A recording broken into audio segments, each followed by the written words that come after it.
drums from hell.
Chum.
Hey, what's up? How we all doing, chat? It's good to see you. Happy Tuesday. Oh, mamma mia. Already regretting this. If you're not in the Discord, you don't know, but I had the worst night's sleep last night. Yeah, holy shit. Just absolutely fucking terrible. Yeah, you got a bad back, Luna. I got a bad back. Man's got a fucking bad back as well. Oh. I cannot begin to tell you. I think it's because, yeah, I stayed up all night on Saturday night, just gone, to try and reset my sleeping pattern. I'm 36 now. I should have known that that just doesn't fucking work, right? It just doesn't work. So I slept for like, you know, I did the whole Sunday. I had a great Sunday, to be honest, even though I was tired as shit. I had a great Sunday. I went and hung out with my friend, Kim and Jamil, and like, we went in her sauna. It was really nice. You know, we had some good chats about organising and activism and, you know, just like the state of things and what have you. And it was just really nice. It was a really nice day. Saw my mum, you know, watched some stuff with my mum. Had that great Red Planet show, like absolutely phenomenal, great Red Planet show. Good chat with Sophie afterwards and Conrad. And then just like slept for 15 hours. I was like, this is great. It's 12 o'clock at night. I could go to sleep now, and if I sleep for like 12 hours, that'll be better. That'll be a better start for me. Yeah? Right? And I was fine during the stream yesterday. Like, I was absolutely fine. But after the stream, I started playing fucking They Are Billions. I don't know why I'm playing it again. It's just like a dopamine game. You know what I mean? And I kind of just really want to stop fucking playing it because I stopped playing RimWorld. And, yeah, I just like, you know, that was a good decision. And now I'm like, I just got to stop playing They Are Billions. So I was playing that loads last night. And I think it's because I got this new chair, which is really good for your back. But I just wasn't using it at all. I was just like leaning forward like that. When I do that, I can feel it, right? When I do that, I can fucking feel it in my back. I can feel the pain. So it's got to be that, right? So yeah, you will have heard me go, like loud then, right? The reason that I went, quite loud then is because when I breathe in, I breathed in just then quite deeply. It like fucking hurts at like the base of my fucking spine there, like just above my ass, right? And it feels like maybe it's like the hip connector or some shit. And I'm also getting this pain in the fucking in the rib again, which is another indicator of like something to do with posture. So it must be to do with that and the fact that I slept for 15 hours the other night.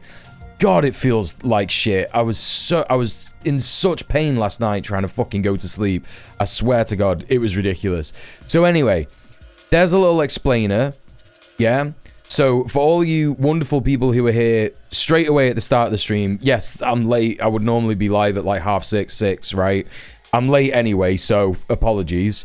But that's why.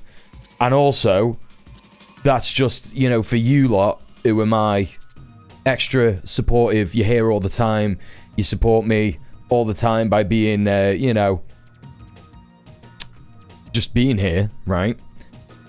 It's probably going to be a short stream. That's what it is. It's going to be a short, low effort stream. I don't think I'm going to have the commentary that I normally have. I think I'm probably going to react to some of this Iran news. There's like a 4-minute video from ABC, an 8-minute video from Al Jazeera, a 30-minute video that's going to be really annoying from Channel 4, and then I'm going to react to Nick Shirley on Channel 5. That's how that's going to go. That's how it's going to go. So, you now know what to expect from the stream today. I hope I don't get a huge fucking raid from someone like yesterday. Absolutely crazy. That was still crazy, by the way, the fucking huge raid yesterday from You Got Nick. Because I really was thinking that. Well, I know that I said it when the raid came in. But But it is true. I was watching you go stream and I was like, that would be so dope if I got a raid from Ugopnik. And then it just happened. And I'm like, which one of you asked him to raid me? That must have happened. If he just knows who I am, that's dope. But I doubt that, right? I don't know. Anyway, it's just really good. It's like when I get a raid from like, you know, Marcus from Struggle 4. It's like I've been watching that guy for yonks. Like he knows who I am. I know who he is. But like Hugo, I've never interacted with him except for in his chat as a chatter, you know. So that was really cool. But God, I hope I don't get like a big raid today because I'm just not. I am not at peak performance, peak Muel performance. We're like fucking 14 minutes in and I haven't even said hi to anyone. So let's do that. T-, welcome in. How are you doing? Val, how are you? Steph, welcome in. Thank you for the new VCAS. I'll be putting that in just in case we get a hype train. Middle-earth Marxist, how are you doing? Good to see you. 5 consecutive watch streaks from T-, and you only followed today. That's crazy. Who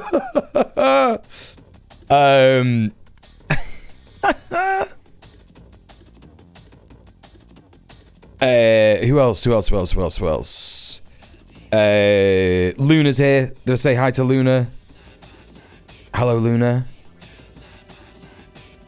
Nappers, how are you doing? 5 stream watch streak. Hell yeah, let's go. Network, how are you doing? Hello, pronounced like Maduro saying Hirmi Kormin. Hell yeah, that's the way. Parkour's Language, how are you doing? Good to see you. Everybody go follow Parkour's Language. They're also another lefty streamer. How are you doing? It's good to see you. Glaze, I did the same on Monday. I also drank 4 energy drinks that day to make it through. It's how you gotta do it. It's how you gotta do it. Welcome in, how are you doing? You're playing RimWorld right now? Hell yeah, that's dope. Need an energy drink right now. I got my coffee. It's the best way to be. I woke up almost crying in pain this morning. I don't know what it is. Like maybe, I don't know, maybe it's the energy in the ether is like, you know, manifesting dark energies within our backs. Don't know.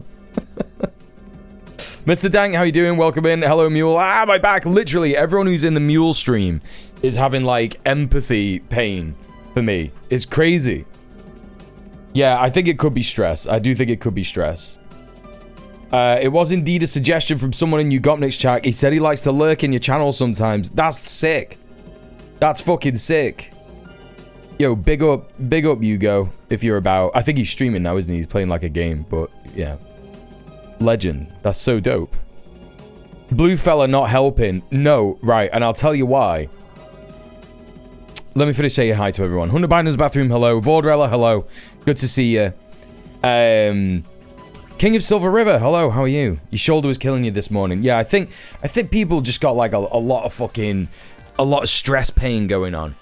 I'll tell you where the pain is, right? The pain is just above my hip, right? But it's like, it's under, okay, so when I put weight on, the fat accumulates at the back. I think that's the same for a lot of cis men. Oh, they're just men, right? Because even trans men will get that, right? It just like accumulates at the back, the lower back. And also that, I think that's different. It depends on who you are. Depends on where the fat goes in your body, right? And so because I've been putting a bit of fat on over winter, and the last 6 months, there's just like a lot of fat there and it's difficult to get to the muscle, right? With the blue fella. So that's kind of like where the main pain is. Like when I breathe in, I can feel it there. It feels like a proper strained muscle, right? But there's also another bit of my back that is in pain. But what's dead weird is there's like a spot on it. You know, like a painful spot that hasn't got like a head on it yet. I know this is a bit gross. Sophie watches my streams and she says, Muel, you love a body discussion, right? You love body chat, right? She's right. I love to be talking about my body. It's so good. But like,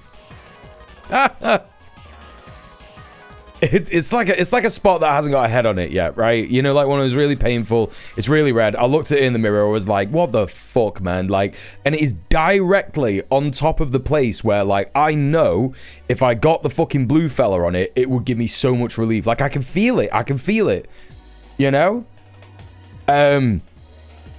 So it's so annoying because whenever I put the blue fella on it, or I've got like a vibrating fucking, you know, like one of these things that looks like a dick and balls. It's huge, right?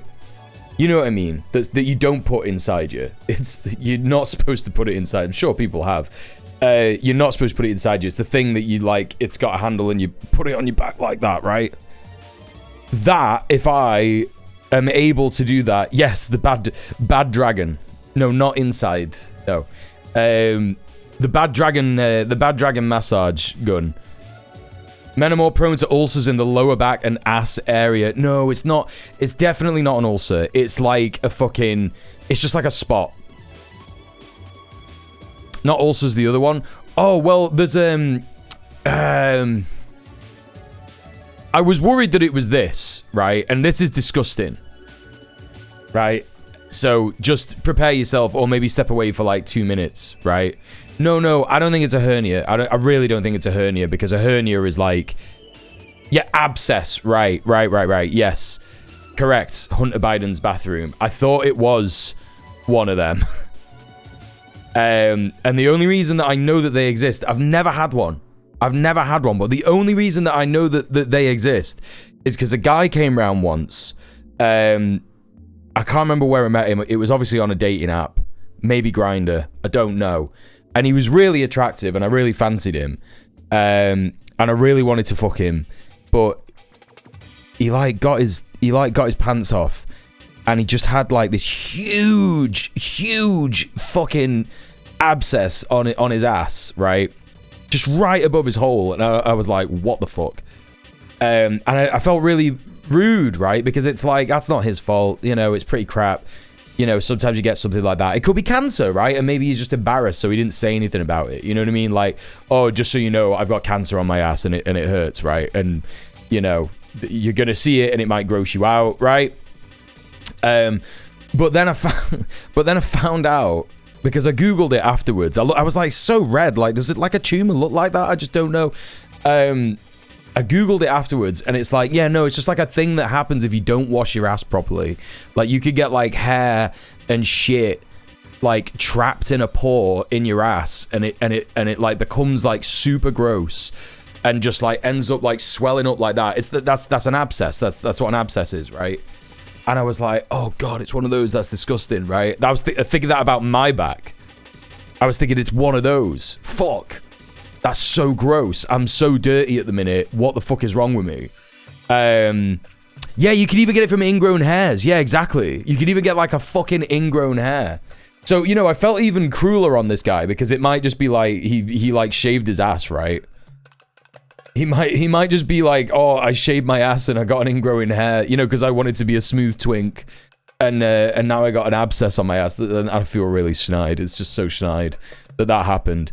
I was gonna call him back, but he was like French, and I think he went home to France eventually. I think he was just like traveling. Anyway, there you go. There's some body talk for you, yeah. There's some body sex talk for you. Yeah, I'm gonna take a shower to wash my ass. You gotta keep it clean. You gotta do it. You just gotta do it.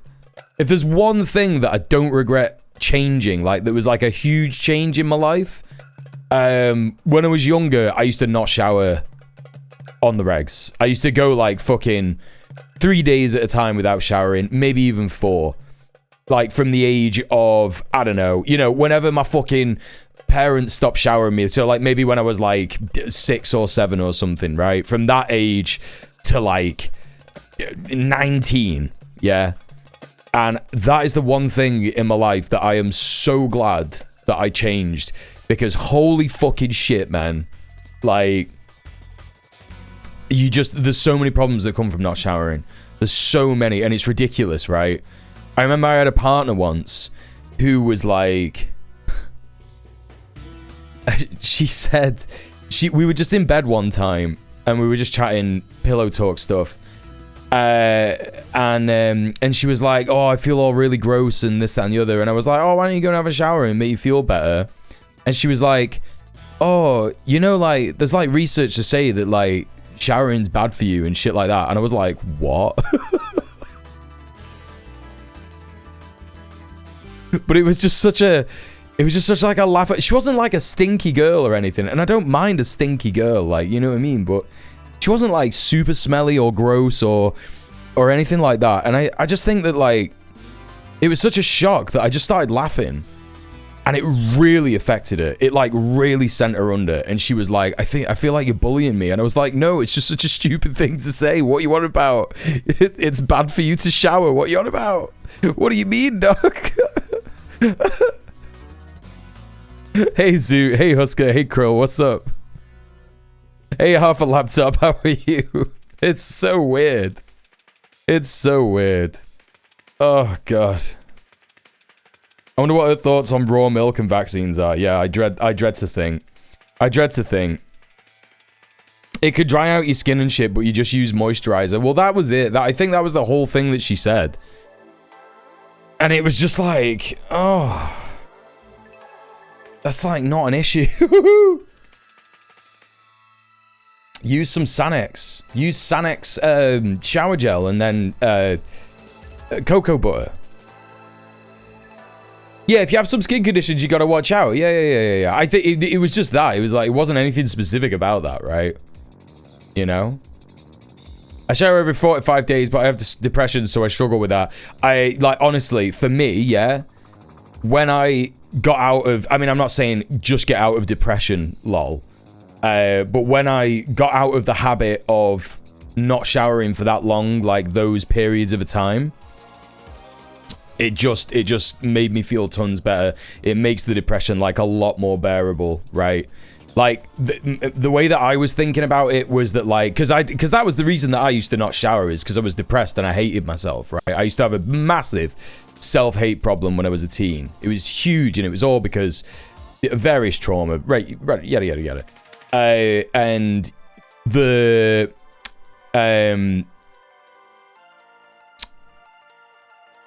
what I figured was that like, I'm gonna be depressed anyway.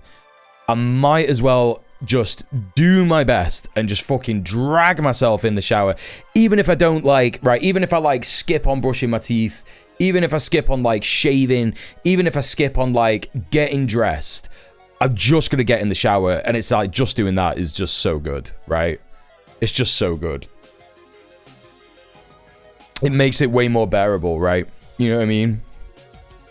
After I failed my ninja flip and shattered my ankle, I didn't probably shower for a full month, and at the beginning, would go days between wiping myself down with these shower pad thingies. Not good. Yeah, that sounds gross, dude. Yeah, and it can be tough. It can be tough if you're disabled. Like, absolutely, yeah. It can be super tough. But I hope I don't have that. I hope I don't have an abscess. I'm pretty sure I don't. I just think it's a spot that has just like not quite got a head on it yet. You know what I mean? I hope so. It would be so shit if it was an abscess. That would just like... I was like, 2026, this is it now. Yeah? Had a terrible year last year. Sorting my life out, right? I'm not letting anything get in my way anymore. I'm gonna have a good life now. I'm 36, right? I'm 30 fucking 6. It's time. No more fucking about. Consistent streaming. Consistent YouTube. Look after myself. Go to the gym. That's not even that hard. That's not even that hard of a thing to do, you know? And here we are, second week of fucking 2026, and I tried to stay up all night to fucking change my body clock. And then I slept for 15 hours and put my back out. Hell yeah. Oh, honestly, so silly. Oh, when my mental health is really bad, I shower like 3 times a day, short ones, because it's the only way to keep my shit together. Very grateful it's a coping mechanism instead of a hurdle for me. Yeah, no, that's dope. That's definitely dope. The thing me and my friends are on about right now is how bad bathrooms are designed accessibility-wise. So we've been like comparing chairs and shit. Honestly, it's so crazy to me. Oh, chat! I tried a Japanese toilet the other day. My friend Kim's got a Japanese toilet. It's fucking mint. It's so good. It's not quite as effective as I thought it would be. Like, you still have to use, like, you know, toilet paper and shit. But, you know, I just went up there and her partner was like, hey, we got the bathroom sorted. I was like, oh, that's sick. And her partner was like, do you want me to show you, like, what you do in that? And I was like, okay. So they're showing me all the different settings and they're like, yep, this is the one if you want the, you know, if you want to get your ass cleaned with it. And this is the one if you want to, you know, this, that, and the other. Well, I was going to have a shite. That's why I went to the toilet, right? I was going to have a shite. And she was like, yeah, it's this one to wash your ass. It's this one to, you know, to dry it with air and all this kind of shit. It was crazy. So yeah, I did it and it was just great. It's just fantastic. It's not really like any different. It's obviously like not the same as getting douched, right? It's not the same as douching. But I don't know. It's just, it's pretty good. It's pretty fucking good. Little fucking tube just goes like that and it just goes spurts fucking water on your asshole. And again, like in Turkey and shit, and all over fucking West Asia, they just have B-days, and it's just like, this is just like a normal thing. But what we do in the West is we just like get a bit of paper and just like smush all the shit around. You know what I mean? And we're not the barbarians, apparently. Hey Ling, what's up? I learned about older German toilets recently, and they're weird. Let's take a look at that. Old German toilet. We're doing all the body talk today.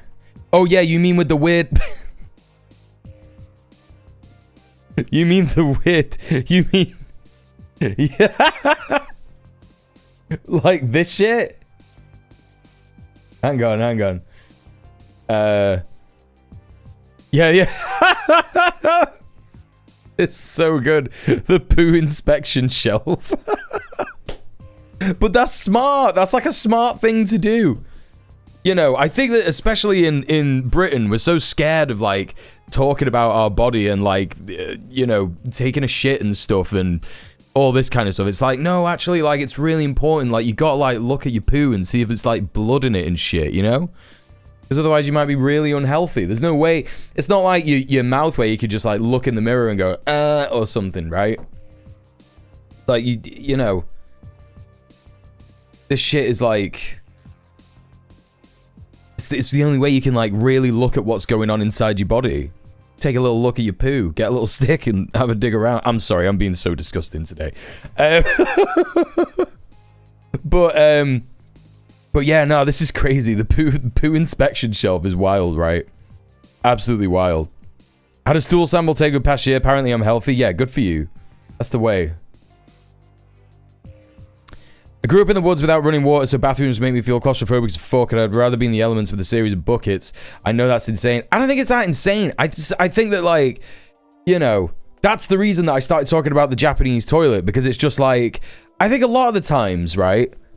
I think a lot of the times when we were evolving and stuff, I think we just used to like walk into a river and just like shit. I just think that that's just what used to happen, and it's actually so natural to do that because all the other animals in the world do that shit. You know? But we just don't do that. Buckets as in hosing off, not shitting in a bucket. I mean, you could shit in a bucket. I'm not gonna judge you. You know? I think that's the crazy thing, right? Because the reason that plants grow and shit is because animals eat food and then they shit on the ground and that's fertilizer. The average city dweller diet is too bad to do that now. Yeah, exactly. That's what I mean. It's all just become so gross and weird. We just eat like fucking weird ass fucking food that's like super processed and shit, and it's basically like, yeah, you're just shitting out microplastics and what have you, innit? Insane. That's how the shit got in all the rivers. Yes, it's me. I'm Thames Water. Hello, Sorka. Hello. All right, let's do it, chat. Let's do the thing. It's the start of the stream. We're doing it. God, I'm not ready for this today. My brain is just not ready for this shit today. What was it? What was it yesterday? Was it 5 minutes? Did I do 5 minutes 40 yesterday, chat? Yummy nanoplastics. The microplastics had cheese on it. I couldn't help myself. Exactly.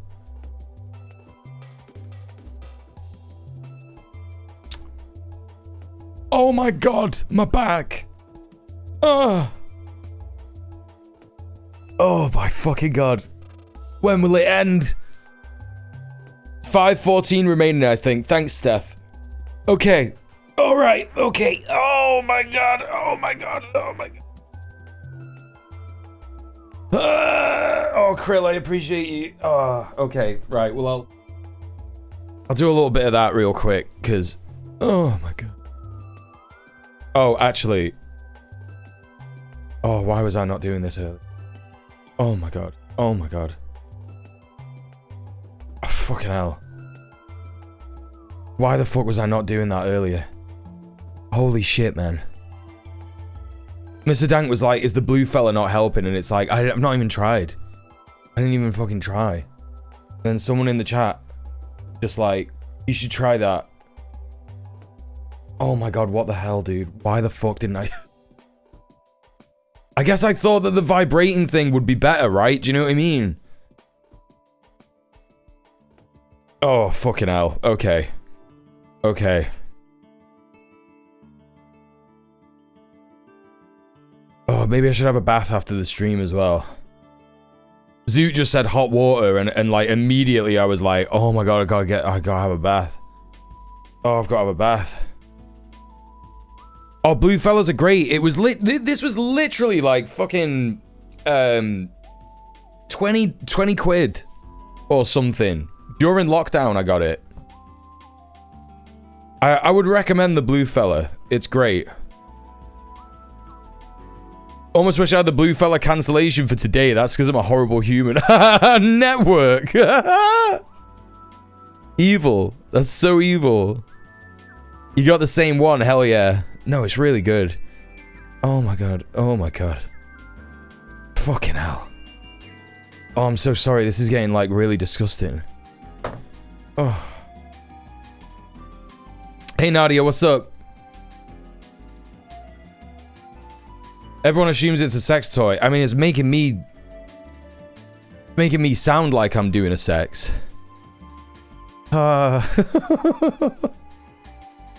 It should be on Pornhub. Don't say that. I should be doing the stream on that. What's that one? What's that fucking one? Oh my god. Sorry.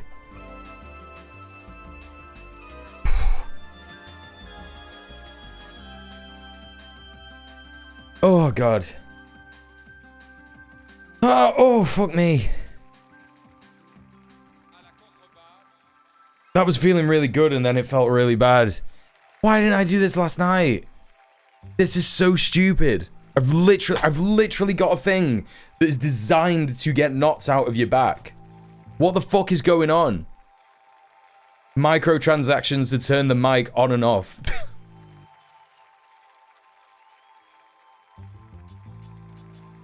I'm so glad that I've like leveled up as a person and that shit doesn't bother me. I used to get really freaked out about people saying stuff like that in my stream. Hey, ground level news. Yeah, top notch work lurk. Yeah. Just put the volume on loud while I'm just here like going.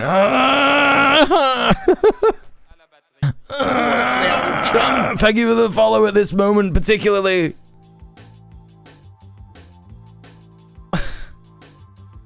Okay, that's enough of that.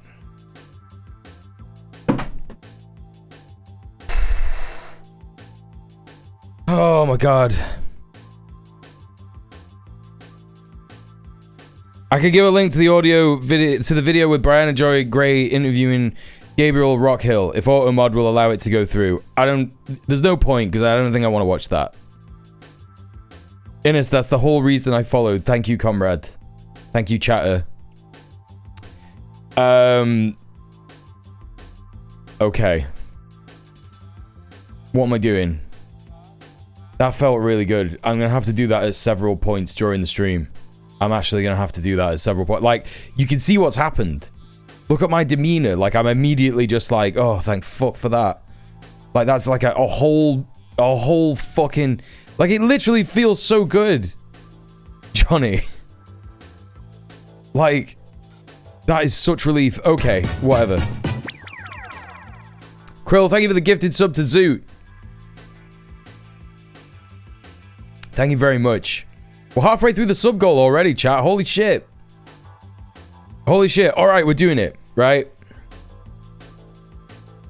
Oh, we're doing this shit. Okay. Okay. Right.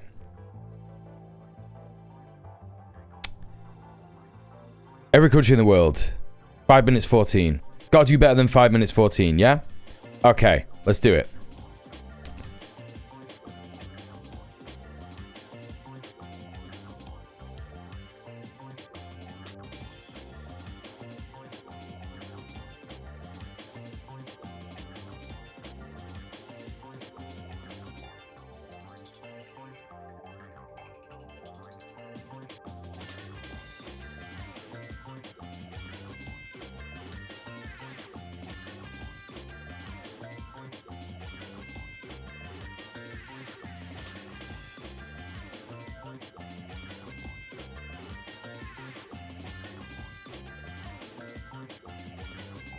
Apparently not speaking is helping me today. Don't know why that is. Maybe it's because I'm tired.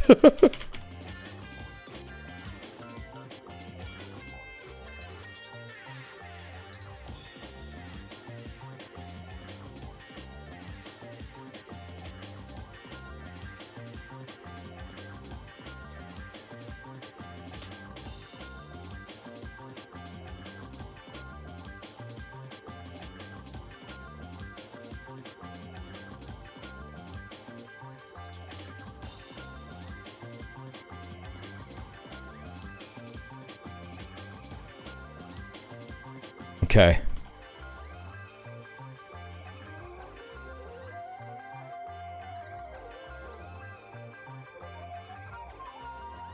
Yeah, maybe soccer.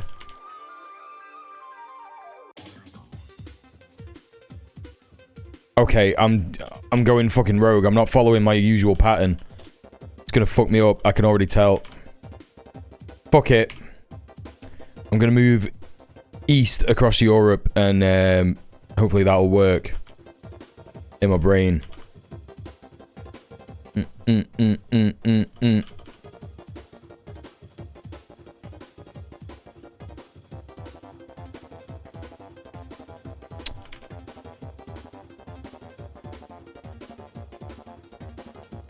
Yeah.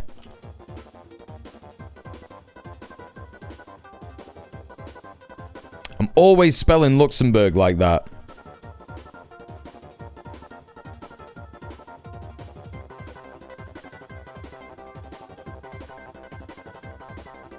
Already did that one. I meant fucking Lithuania. God damn it. I can already tell I'm not getting the fucking sub 514. It's not happening. Czechia.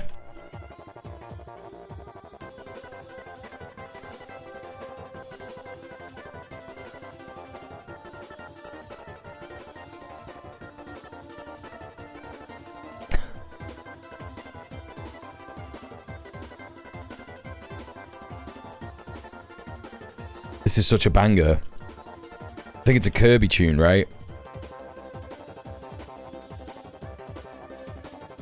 Can't forget Denmark like I did yesterday. Did I do Hungary? I think I did Hungary. There we go. North Macedonia, Croatia, Montenegro. There we go. Alright, let's do Africa.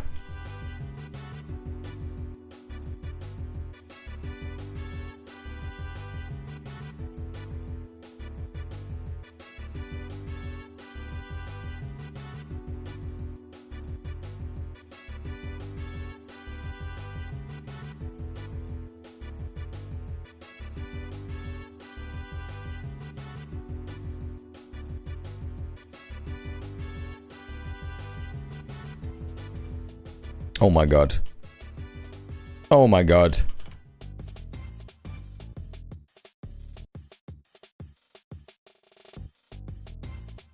10 minutes.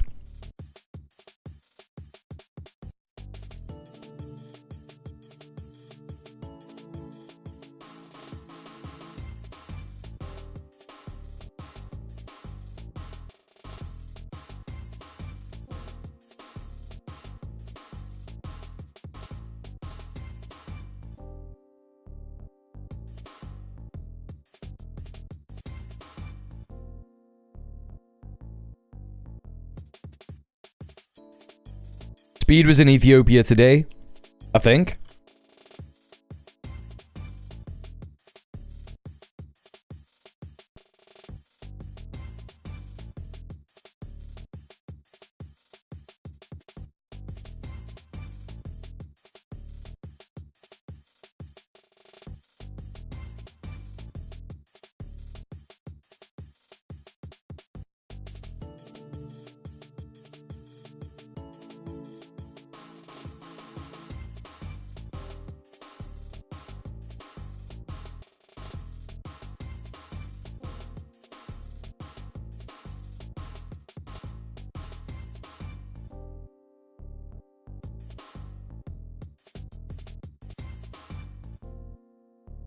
Great.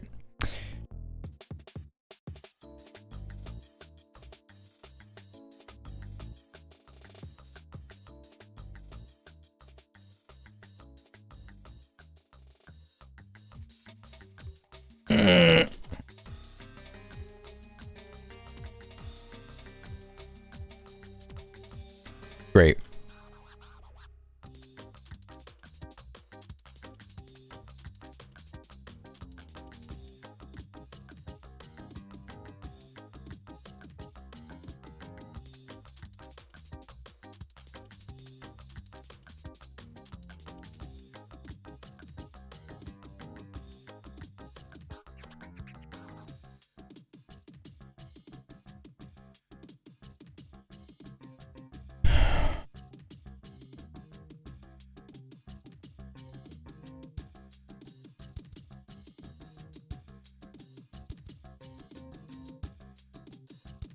Oh my god, what the fuck? What was that? What the hell was that? Utter fucking brain fart.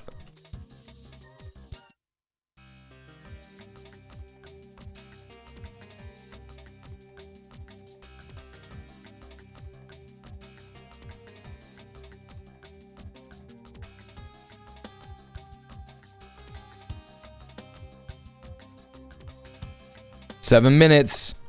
Almost seven minutes.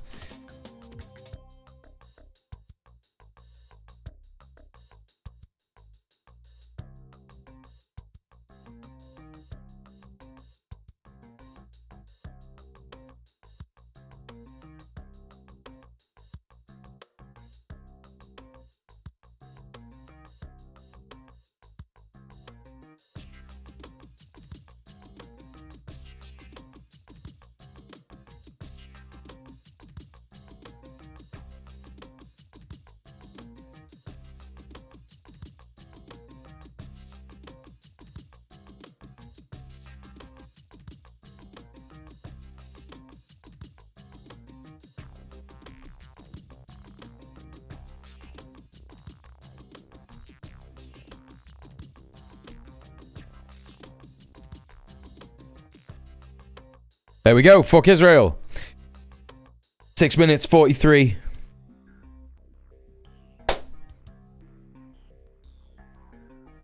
Six minutes 43 to go. Oh my god. Okay. Alright, the grey matter's working, you know? The grey matter's working. Oh. Holy shit. Holy shit, man. Oh. Blue fella coming in clutch. Yeah, I feel like it, like, reconnected some kind of nerve to my brain, right? Massage the body and you massage the brain. That's exactly it. That's exactly it. Even so, it's encouraging that a full-on Marx, Engels, Lenin, Stalin, Mao communist is getting airtime. What, on the Brianna Joy show?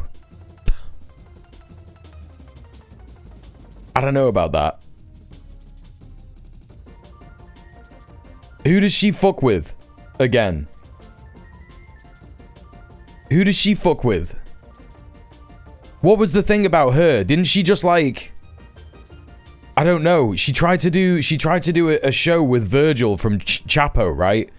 When he got outed as a fucking a pedo. Oh, she fucks with Candace Owens? Oh. I actually didn't know that.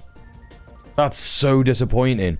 Oh, she was always like that though. She always had that like kind of like reactionary streak, you know? He had Candace on to talk about being fired over Palestine. Yeah, I mean, I guess like, yeah, she's in with that whole like the gray zone crowd, innit? You know what I mean? I don't know that show. Yeah, you don't want to know it. You don't want to know it. Like, the unfortunate reality of I was talking about this with Sophie the other day because we were talking about Iran. And I was saying that, like, the unfortunate reality of people who work on the gray zone and all these other people, you know, is that they gain legitimacy off getting some stuff right. Like, being really right about Palestine and, you know, Western imperialism. But then they, like, I don't know, they, like, go the whole way and they're like, oh, yeah, man, it makes total sense that Iran just, like, imprisons transgender people because they... because being queer is Western chauvinism. Do you know what I mean? It's like bad empanada shit. You know what I mean? Yeah, that's what I mean. Like... that's what I'm saying. Yeah, she's a Jimmy Dore, ride or die, yeah. Jimmy Dore, vaccines will make you gay and trans and yeah, you know, they do the whole thing where they're like, I guess what it is that if you're already just like a cisgender white person, or even just like a cisgender black person, it doesn't really matter. Like if you're cisgender, and maybe like not queer, right? And then you see, you find out that the reason that all these imperial periphery countries have issues with being queer, not all of them, obviously it's not right to sort of paint them all like this, but I guess they would. They have issues with people being queer because of colonialism and imperialism. And then automatically that just like confirms your bias that like, oh yeah, I always knew all that shit was ridiculous. So you just completely discount anyone who's queer. Being queer is cringe. Being queer makes you too woke. You know, yeah, it's not great. That's how those fuckers gain legitimacy, because they get so close to being right, and then all of a sudden it's like, oh, you're just gonna be very wrong, right? Okay, all right, yeah, that's fine. That's fine. Okay, all right, we're gonna get into the reacts. We're gonna get into the news. Yeah. Trump cancels all meetings with Iranian officials, urges protesters to act. I'm gonna try and present this a little bit, yeah, even though I'm very tired and in pain. I'm gonna try and do it properly. This is the news that Trump is continuing his escalating threats on Iran, and it does appear to be that the efforts to co-opt the protests have failed. There were the reports yesterday of 500 protesters killed that have only really been confirmed by CIA-funded human rights groups that exist in Washington, D.C. And Oslo, Norway. Which is unfortunate, because I think that those human rights groups definitely set out to do, you know, the right thing when they were founded. If you look at the history of these human rights groups, what's the Washington DC one? I can't fucking remember. It's like IHRG or something, Iran Human Rights Group. You know, you can tell that they set out to do the right thing, and then as soon as the fucking CIA realized that they were like exposing problems with the Iran government and governance and stuff like that. They were like, great, we're going to give these guys loads of money, and we're going to funnel operatives into these organizations in order to make them report things that just aren't that real. Today they're saying over 12,000 people. Well, that's what I mean. It's like they are saying 12,000, and it's like, who's they? Is Amnesty one of them? I don't know if Amnesty International is a, because, okay, so it's a really interesting thing, right? This is, oh God, what's the name of it? I used to remember this. The CIA used to covertly fund organizations to manufacture consent for Western interventionism and imperialism, right? And coups, yeah? But then there was a point that came in, I think it was the late 90s or the late 80s, I can't remember which, where they said, no, that was COINTELPRO, what I was just describing. But also there's other stuff, other COINTELPRO stuff. But there was a point that came in the late 80s or the late 90s, or maybe even the late 2000s, it was somewhere in that 30-year period, where they had a stroke of genius and they said, COINTEL points. Wait, what? You can't be saying... You can't just be saying that, Sophie. Now you can. Everybody go follow Sophie! Sophie from Mars. Oh. There you go.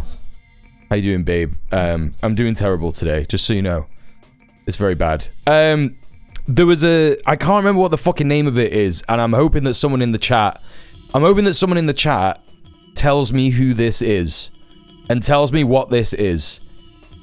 Because I've completely fucking forgotten what it's called, and I couldn't even remotely remember what it is. I think it's like EDU or something. No. I don't mean mentally, so I'm fine mentally. It's just I got a terrible back. I didn't sleep too well. No idea why. It's just been absolutely. I'm super tired. I got like 5 hours sleep. It's very bad. But like not in a full block. I got like 2 hours sleep and then woke up and then had 3 hours sleep. It's very bad. Thank you, Sorka. The thing that I'm trying to remember is you had a bad back yesterday. What is going on?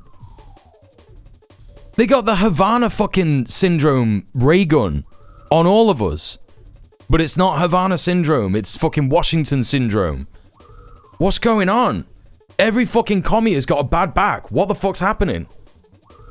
I had to lay on my heating pad for ages and play Katamari and do yoga. It's so mad. What is going on? Everyone's got a bad back. That's so weird. Maybe it's the weather? Yeah, it's gotta be stress, right? The blowback gun. Hey, Galo Mango. Yeah, it's the Havana bad back ray gun. One of the fucking hub organizers went to hospital with sepsis. It's stress. Oh my god, of course it is. Of course it is.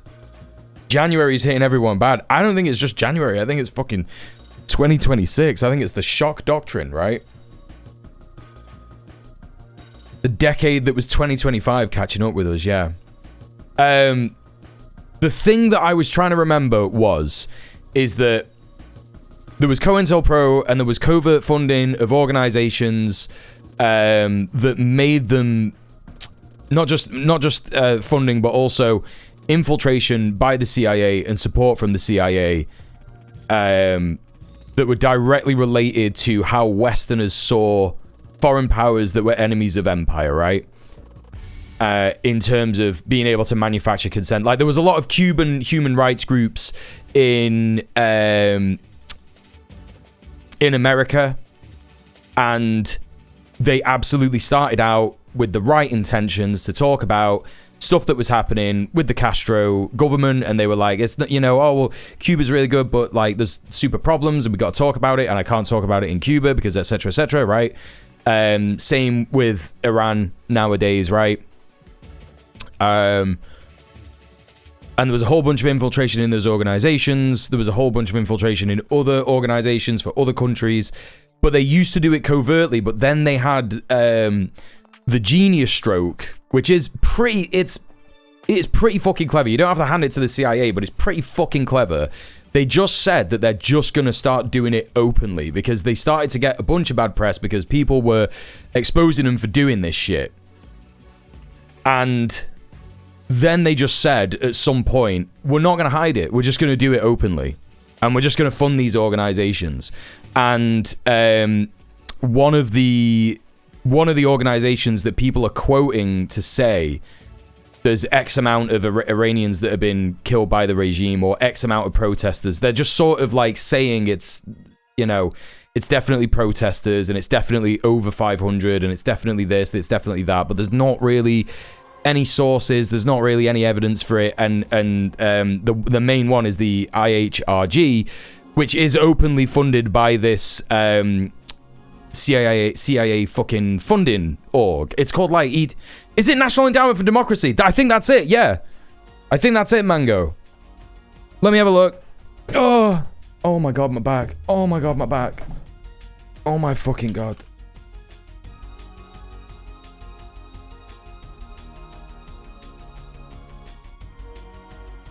Oh, maybe.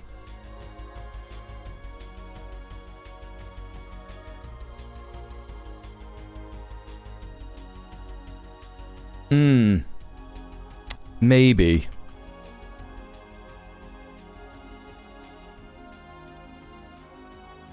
But the point is that there is the point I'm trying to make is that there's a number of Iranians that have been killed.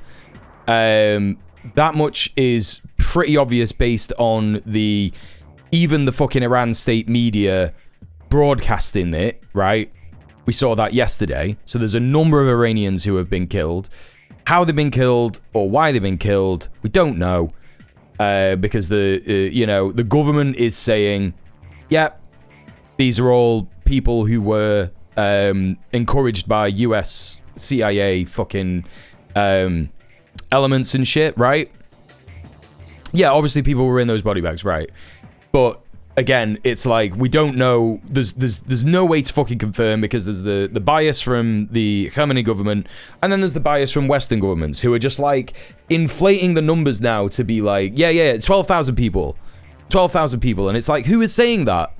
Where are we getting these numbers? What's happening? And it just stinks of fucking Israel shit, right? It's like, yeah, we'll just say that like they kill loads of people and they're raping babies and beheading them and all this stuff.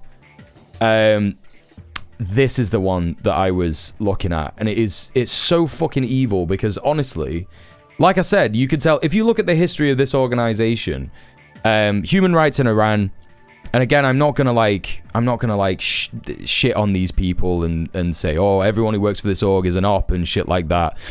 Like if you look at the history of these guys, let's have a look. There's all kinds of stuff that they've done. The website is terrible. Why is it doing this? Advisory board or about us.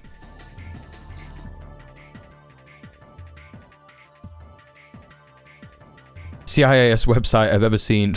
you can't just say that. I'm showing you a thing. Calm down. An introduction to the HRAI Advisory Board. The Advisory Board of Human Rights activists in Iran is an indicator of empiricism and group work which makes us able to cooperate with different activists all over the world. As human rights is a global issue, this makes us sure that we can work more professionally towards our humanitarian and organizational long and short-term goals in connection to Iranian society, medias, and human rights organization. You know, they got a bunch of people on the board, like they got South African lawyer, practiced law in Pretoria, specializing in law and human rights, appointed by Nelson Mandela to chair a prison audit committee, involved in the creation of Truth and Reconciliation Commission, right?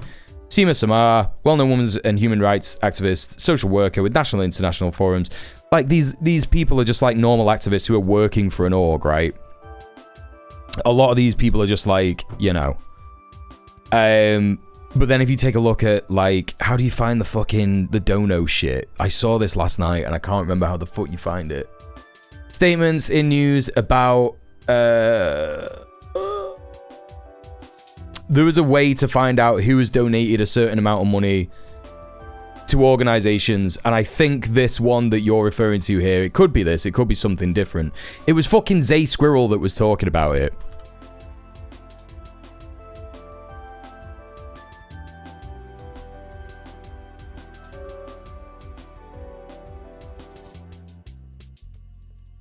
Okay.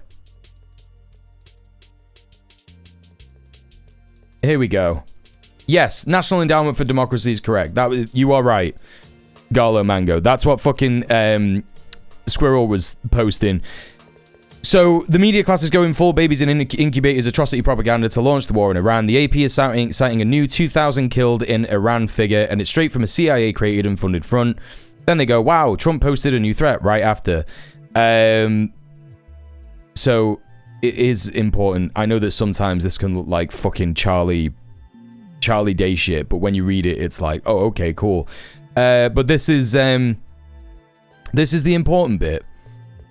Trojan Horse, the National Endowment for Democracy. How many Americans could identify the National Endowment for Democracy? An organization which often does exactly what the opposite of its name implies. The NED was set up in the early 1980s under President Reagan in the wake of all the negative revelations about the CIA in the second half of the 1970s. The latter was a remarkable period, spurred by Watergate, the Church Committee of the Senate, and the Pike Committee of the House, and the Rockefeller Commission, created by the President, were all busy investigating the CIA.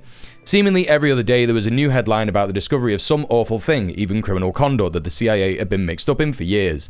The agency was getting an exceedingly bad name and was causing powers that be much embarrassment. Something had to be done. What was done was not to stop doing these awful things. What was done was to shift many of these awful things to a new organization with a nice sounding name, the National Endowment for Democracy.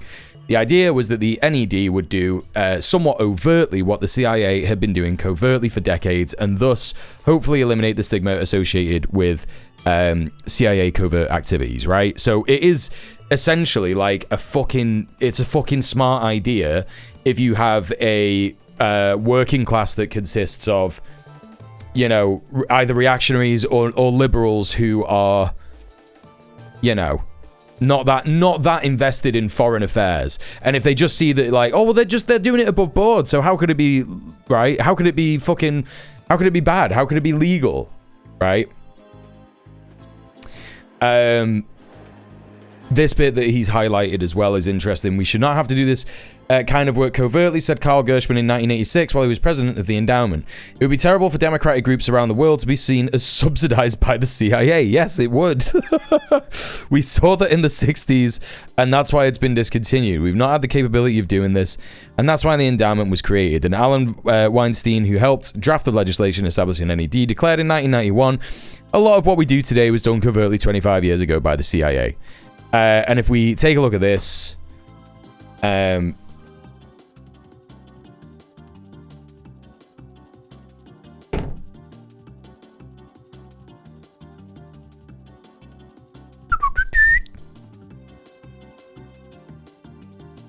William Blum is an actual guy. He's an actual journalist that covers this kind of stuff. Who is William Blum?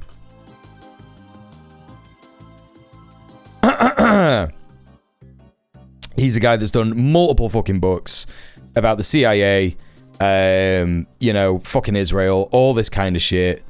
America's deadliest export, democracy. Like, he talks about regime change in his books all the fucking time. That's who he is, right? So, not just like a random thing that Squirrel has, like, you know, posted and been like, look, this is how you believe it, this is how you know it's true. It's like, no, this is an actual essay that this guy has done. He's a professional CIA hater, right? So, you know, again, it's like, and it's so distressing because it's like, yes, there's definitely going to have been people who've been killed, but everything that is being spoken about at this moment in time is, you know, like, okay, I've got this ready to go, right? Chat, do you know who this is? Oh, the name is on the screen. Well, you've seen the name on the screen. This is Omid Jalili, right? So, BBC Newsnight, right? Sorry, not Newsnight, not even Newsnight. Channel 4, right? Channel 4, right? Well, you can see the name, but you might not know who he is, right? I'll tell you. Channel 4 News have run this whole thing, how to put an end to the Iranian regime, with Omid Jalili. Yeah? Omid Jalili is of Iranian descent. His mum and dad are Iranian. But he was born in fucking Kensington. He's lived in England his entire life. He's been in the USA more than he's been to Iran.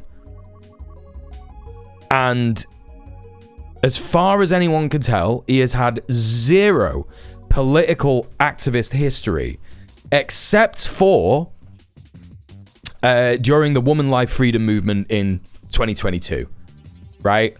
Except for then, right?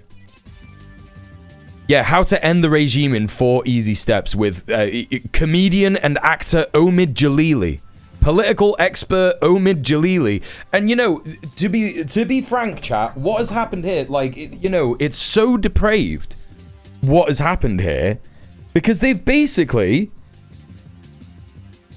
just got a brown guy. They were like, yeah, this guy's brown.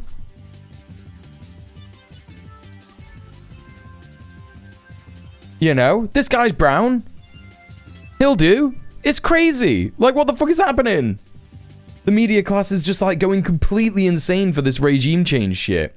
Anyway, welcome into the stream. I missed some people who joined. Hello, Kubashi. How you doing? Bellatrix Fairy. How you doing? Welcome in. It's good to see you. Great to see some people who joined the stream yesterday from the Yugo raid. Yeah, thank you for sticking around, and I'm glad you enjoy the content. Okay. Let's have a little look at this ABC thing about what Trump said.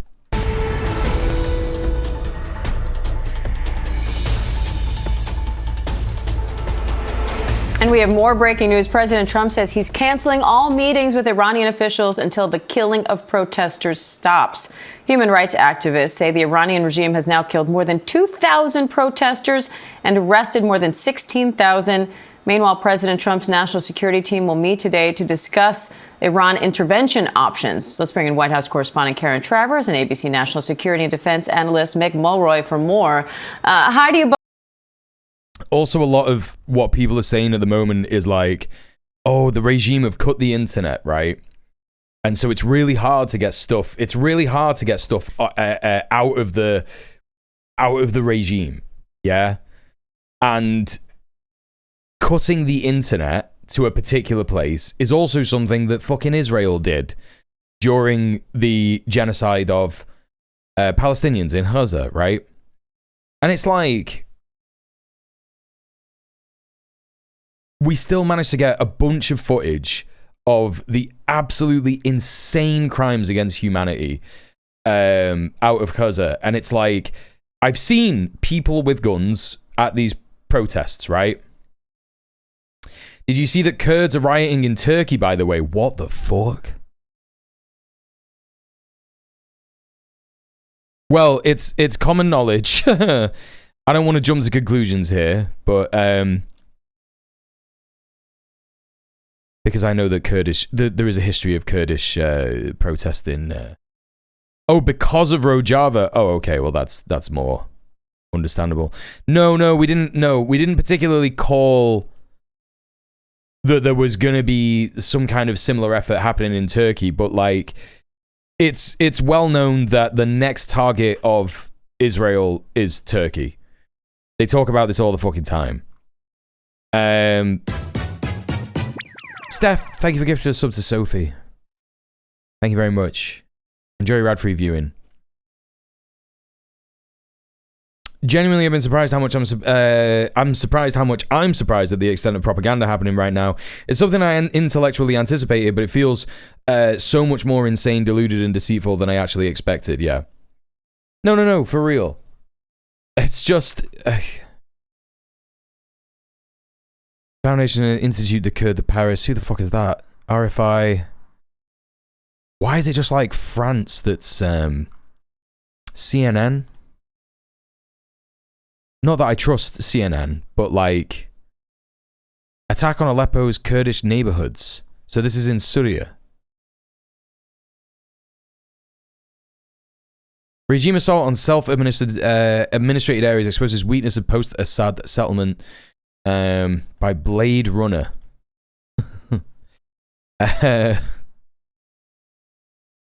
Sometimes it's like, you know, I don't know. Anyway, let's see if we can find any kind of a news report on this, because my brain is definitely not ready to look at a bunch of text today. I want to learn about Turkey Kurd riot, or maybe they're calling it protests. Pro-Kurdish protest at Turkey University. That's News X World, whatever the fuck that is. Reuters. Again, a mouthpiece of empire, but not going to be too much worse than the previous source. Let's take a look at that. Syrian Kurds protest live. Not going to be live. It's going to be the least live thing of all time. Kurds and police clash in Turkey at deadly protest against ISIL. That's 11 years ago. What the fuck? Turkey University protest turns violent. DRM news. More Empire news, but let's take a look at it. It's the only sources that I'm finding about this stuff. Syria devastation. I wonder if I spell it Turkey, will I get Turkish outlets? No. Where the fuck is... Does Anadolu not have a...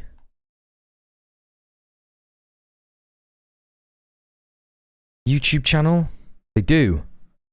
I mean, it is kind of like Turkish state media, so they're not going to like talk about this, right? No, they're not talking about this at all. Aleppo residents accuse YPG SDF of using civilians as human shields. Hell yeah, dude. Hell yeah. Hell yeah, that's so cool. Like, this is why I try so hard, yeah, to explain to people, when you look at certain media, like, it's important to look at it from different sources, because you can see, especially if it's state-funded media, especially if it's like, you know, in a state that cracks down on its media for reporting on actual stuff that's happening, actual revolutionary or insurgent activities, that you're gonna see what the state wants you to see, right? And it's like, yeah, man, of course Turkey is saying that the YPG and SDF in Aleppo are using human shields. You know, Erdogan is like, yeah, man, I saw what Bibi was doing and it worked for him. So that's what we're gonna do. Hell yeah, dude, that's so good. So they're not saying anything about this stuff.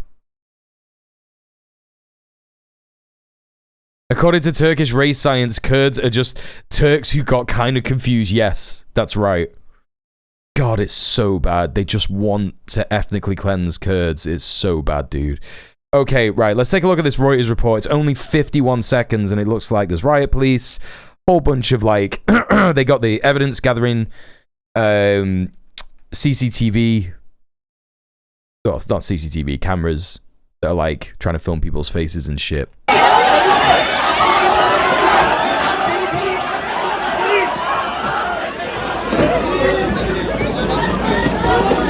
Hell yeah, dude, that's so dope. Comes days after the Syrian army's operation against the Syrian Democratic Forces led by the Syrian Kurdish YPG militia, yeah. By taking this stance, the university administration is becoming complicit in the violence. Everyone who tries to intimidate and suppress the students with brute force and threats, and who stands against the students, should know that although the rights to freedom of expression, assembly and demonstration are legal rights under their own laws, the police are intervening by exceeding the principle of proportionality. This treatment of students, which is done despite university being autonomous and an academic...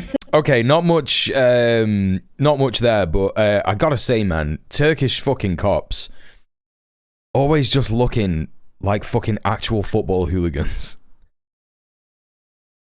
Just looking like actual football hooligans, man. You know, I don't know what it is. I think it's just because they like don't have helmets on. They all got balaclavas and shit on. Yeah. Yeah, they're not cops. That's just Millwall. Yeah. Crazy of them to report it like that comes after the YPG attack. Like, the context here is the Turkish-backed government of Syria is aggressing on Rojava. Yeah, exactly, yeah. Yeah.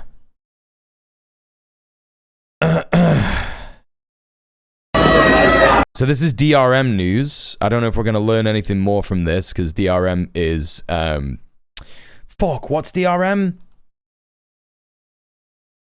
I always forget. I always get... DW mixed up with DRM. Digital Radio Mondiale. Who are they from?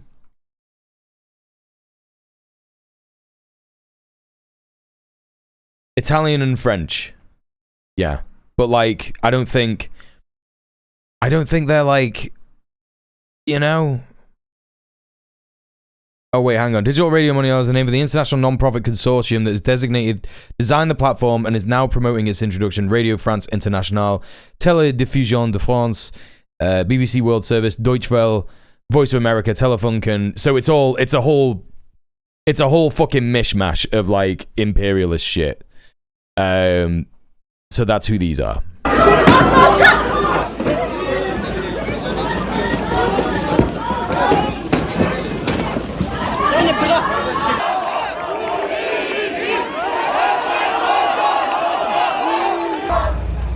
What was that? I saw that earlier and it's like, are these cops? Özel Güvenlik? What is that in Turkish? Özel Güvenlik. Translate. Private security. Okay, so that'll be university security. So you got private university security attacking protesters here, and then you got the cops surrounding them.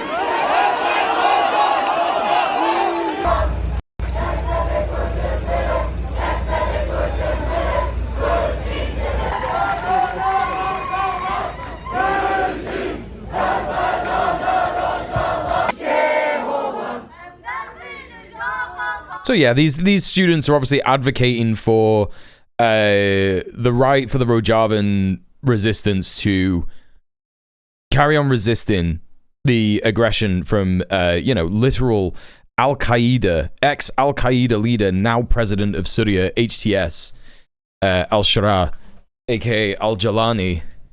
So, you know, we can see here that like these guys are you know, they're doing some base stuff. They're protesting for the rights of the right stuff. Okay, let's crack on with the Iran stuff. Well, so Karen, what is the president saying now about these meetings, these conversations, and what's the latest on this national security meeting? Yeah, we are told that officials will be meeting to talk about options for the president, not necessarily the president being involved in this. He's about to leave to head to Michigan for a speech on the economy. The president, though, in that social media post says he's going to do a speech on the economy. Patriots, keep protesting, take over your institutions. And he also says that he has canceled all meetings with Iranian officials. Now, this comes just a day after. Bro, there was like, it's crazy that he's saying this. He was never going to meet with those guys. I guarantee that Iranian officials have gone to Trump and said, let's negotiate. We don't want you to bomb us. You don't want us to bomb Israel. You don't want us to bomb Qatar, Saudi Arabia, etc. Right? So let's negotiate. And Trump is like all over the news going like, if they don't negotiate, we're going to have to hit them hard. We're going to have to hit them hard. The only meeting it'll take is if Iran signs their surrender. Yeah, that'll be it. You know, and now he's like, I've cancelled all the meetings. That's it. There's no more meetings. The White House said that his... I saw this last night, and I think that this is an interesting thing, right? I thought this is quite interesting. That's terrorism, so it doesn't count. That's true. I forgot about that.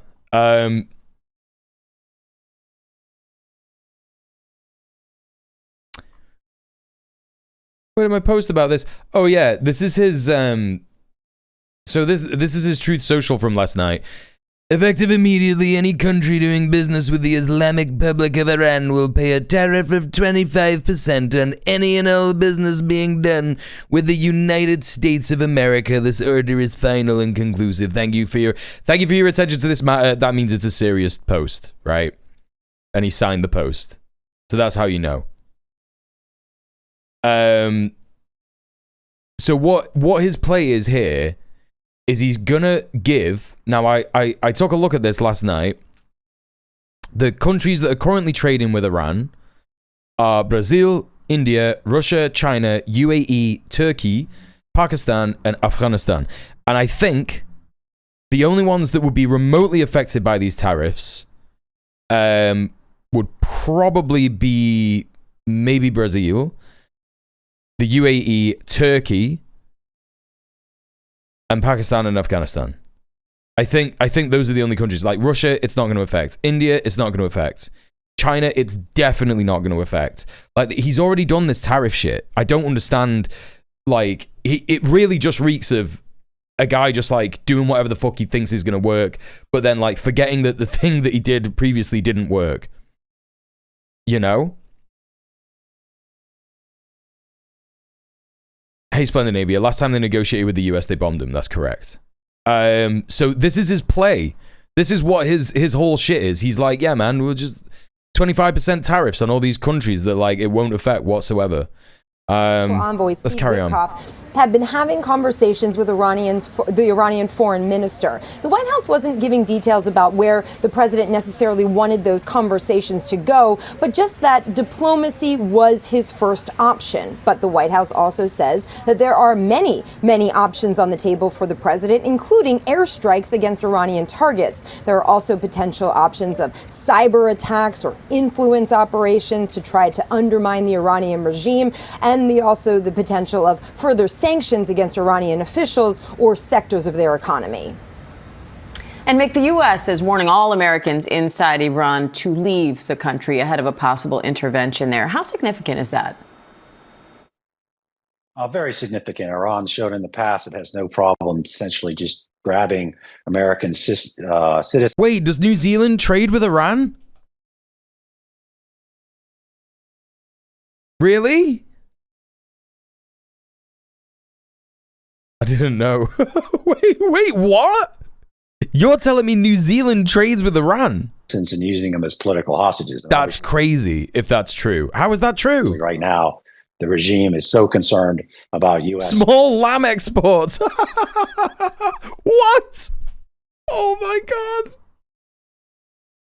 Hey, you see, what this is really, chat, is it's a mastermind. It's a mastermind play, right? If Trump makes every country in the world hate America so much that they all refuse to do trade with it, what will actually happen is that somehow that'll make America really, really, really wealthy and powerful. It's a mastermind play. We just don't get it, chat. That's what it is. We just don't understand it. He's doing 5D chess, obviously, and we don't get what's going on. I've seen this guy before with the fucking bison picture. Who the fuck is this guy again? And their very existence in the future, that this would be something that I think they would be expected to do. Obviously, completely unlawful, but that's not something that's stopped them in the past. The hardest country, 8D chess, yeah. Before hey, Scott Ward, yeah, 5D checkers. The regime there starting to grab up American citizens. So everybody should take this very seriously, and Americans. No, that's the thing, Sorka, and that's why Deng, you son of a gun, he got it right. He was like, what we'll do, I mean, it wasn't just Deng, it was Mao as well. They were just like, right, what we're going to do is capitalism. We can't do socialism right now, so we're just going to do capitalism with social safety nets, and we're going to prove that you could do it, therefore humiliating the fucking, the West, and proving that you can actually care about your people and still do capitalism. And we're going to do it better than the West. And we're going to trade max. And that's how we're going to fucking win. We're going to do nothing and just continue to win. And it's like, they've done it. They're doing it. It's happening. A nuclear slayer trying to integer underflow but doesn't realize it's a flow. I don't know what that means. That sounds like something that smart maths people understand. So I'm gonna just say, yeah. Brazil is in BRICS, right? Can they not be economically sufficient without US trading? I guess no one can, right? I mean, I don't know.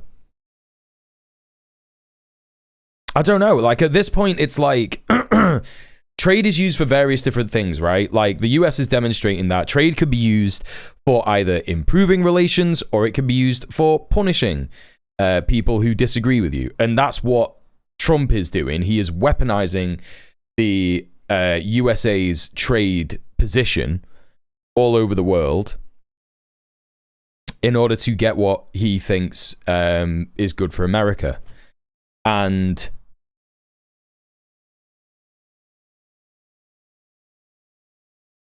Brazil, very well, because it is close to America and wants to maintain good relations with it. Like, you know, if you are a smart nation and you think that you're under threat from a particular nation, you try and have good diplomacy with them. That is just kind of diplomacy 101. And of course, like, trade and good trade is a way that you do diplomacy in the capitalist world. And yeah, no, exactly. If the US is going to tariff you for dealing with Iran, just pivot to dealing with Iran and cut the US out, right? I mean, I don't know how much other products Iran exports or imports or is going to want to import. I mean, I'm sure it would want to import shit from Brazil, whatever, right? But like, I think that, you know, yeah, no, I get it. I totally get it. But it's just so bizarre. It's so bizarre that like this appears to be the play from Trump, which is just like, yeah, just tariff everybody, just fucking tariff everybody. To leave Iran.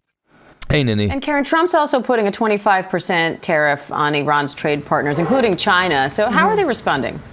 Yeah, this was a significant post last night. Well, I think so, Splendinavia, because if you think about it, it's like, okay, what are USA's? I mean, the USA's biggest export is going to be oil.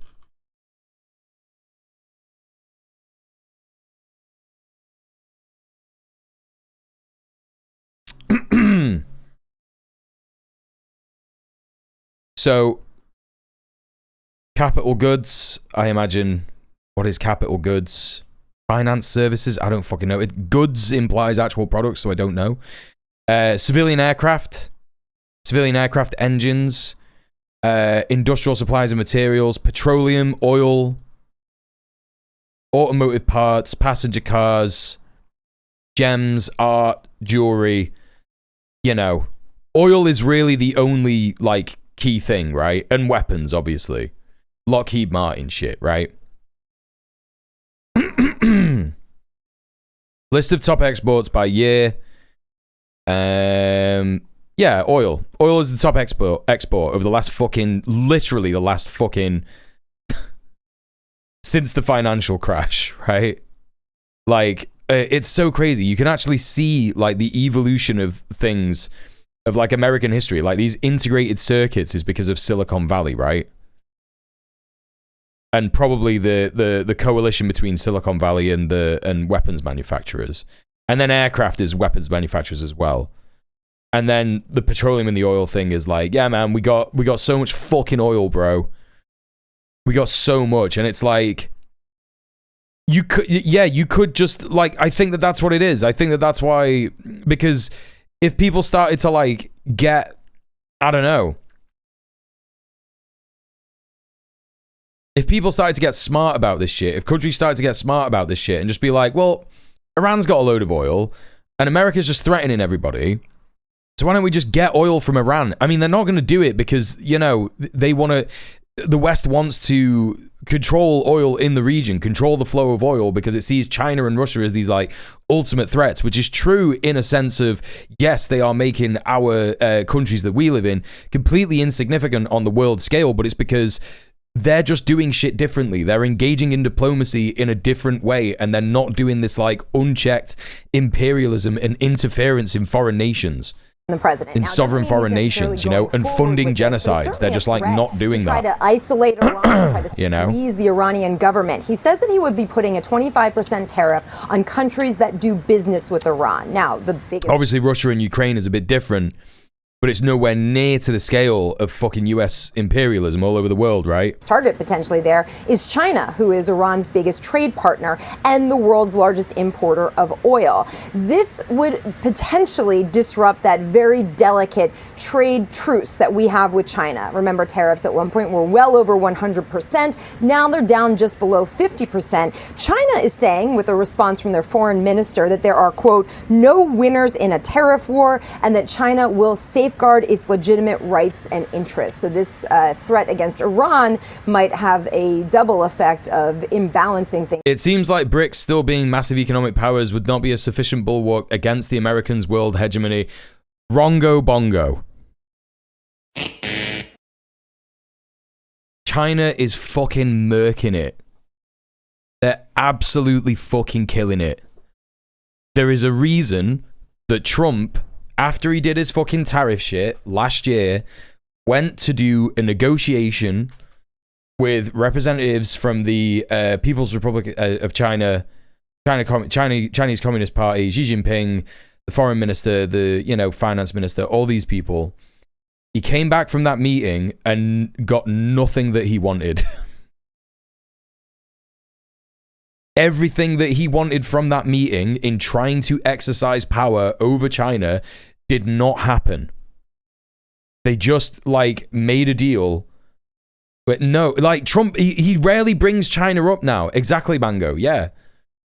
That's the thing. He got bent over the barrel. I've never seen the guy look like he was going to cry before, but on that fucking Air Force One press gaggle, he looked like he'd just been slapped around and bullied. That's what he looked like. And also, what's his face? The fucking the trade guy, the American trade guy. He looks like fucking the blue eagle bird from Muppets. What's his name? He was looking like he was going to have a panic attack for the whole meeting. He looked like it was the most stressful thing of his entire life. You know? Right now with business with China.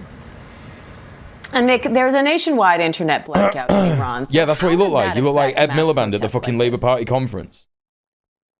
Well, Hey, there's a Ninja reason Can. why the regime is Becoming a global leader in manufacturing and infrastructure was a good move, yeah. trying to bring down the internet every possible chance they can, because the more Iranians can see the enormity. That's exactly it, Middle-earth Marxist. Exactly. What would hinder nations that Trump is tariffing and or sanctioning to just do business with China instead? Legacy relationships. It's legacy relationships. Like, look at the way that NATO is responding to threats against Greenland. They're all just being fucking servile idiots. Any fucking smart leader of any EU country would go, hang on a minute, this is a little bit shit. What the fuck's going on? NATO is supposed to be us and the USA. Why are they, you know? Why are they not doing, why, you know, what's going on? Why are they fucking attacking us? Why is he threatening attacking us? And they're not doing anything. And it's because of these fucking servile, like, our nations in the EU have been conditioned to be so servile to the United States. Like, every single fucking EU leader, yeah, they're cooks. They're literally just there saying, like, oh, well, we rely on the United States for our defense. And the question is, do we really? Because who is threatening the EU? Who is actually threatening the EU? The only enemies that the fucking EU have are enemies of America, because we're fucking allied with America. Right? I mean, the EU hates Russia because America was like, Russia should not be allowed to be a world power. You know? Like, I'm not saying that they don't see them as enemies. Like, they're going to still see Russia and China as enemies. But, like, for us as the working class, we're not like, if the fucking leaders of our nations ultimately said tomorrow, yeah, man, we don't need to fucking, like, have war with Russia anymore and we should just engage in diplomacy.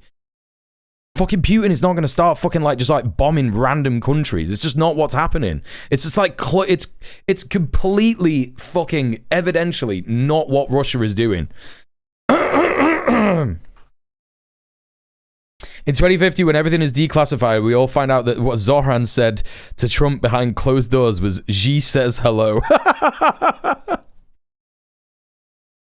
It made him have another stroke. Of these protests, so far beyond what we've seen in the past, likely because this affects everyone, because the economic situation is very it's an elaborate protection racket, Sorka. Ethnic groups and special interest groups, if you will. So this includes everybody. EU is crying about China drowning their markets with cheap goods. Right, exactly. That's the thing, and it's so stupid. It's like, buddy, this is good. Guess what? This is an indicator that you should go to the negotiating table with China and make fucking trade deals with China. It's that simple.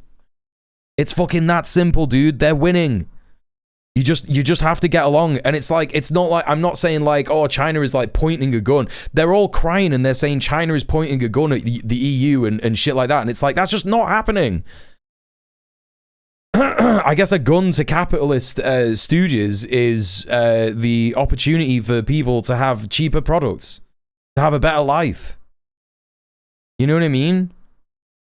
They don't want the Iranians to see exactly, just Ninja. How much their fellow citizens are with them. They also don't want to see the atrocities they're committing. That too, Mango. Exactly. Slaughter of protesters. I try and explain this to folks in Canada. They still see China as more of a threat than the USA. It's so insane because it's like, when has China threatened you? When has fucking Xi Jinping ever said, I think we should invade Canada? Never. When has the USA said it? Fucking 12 times over the last year. What do you mean?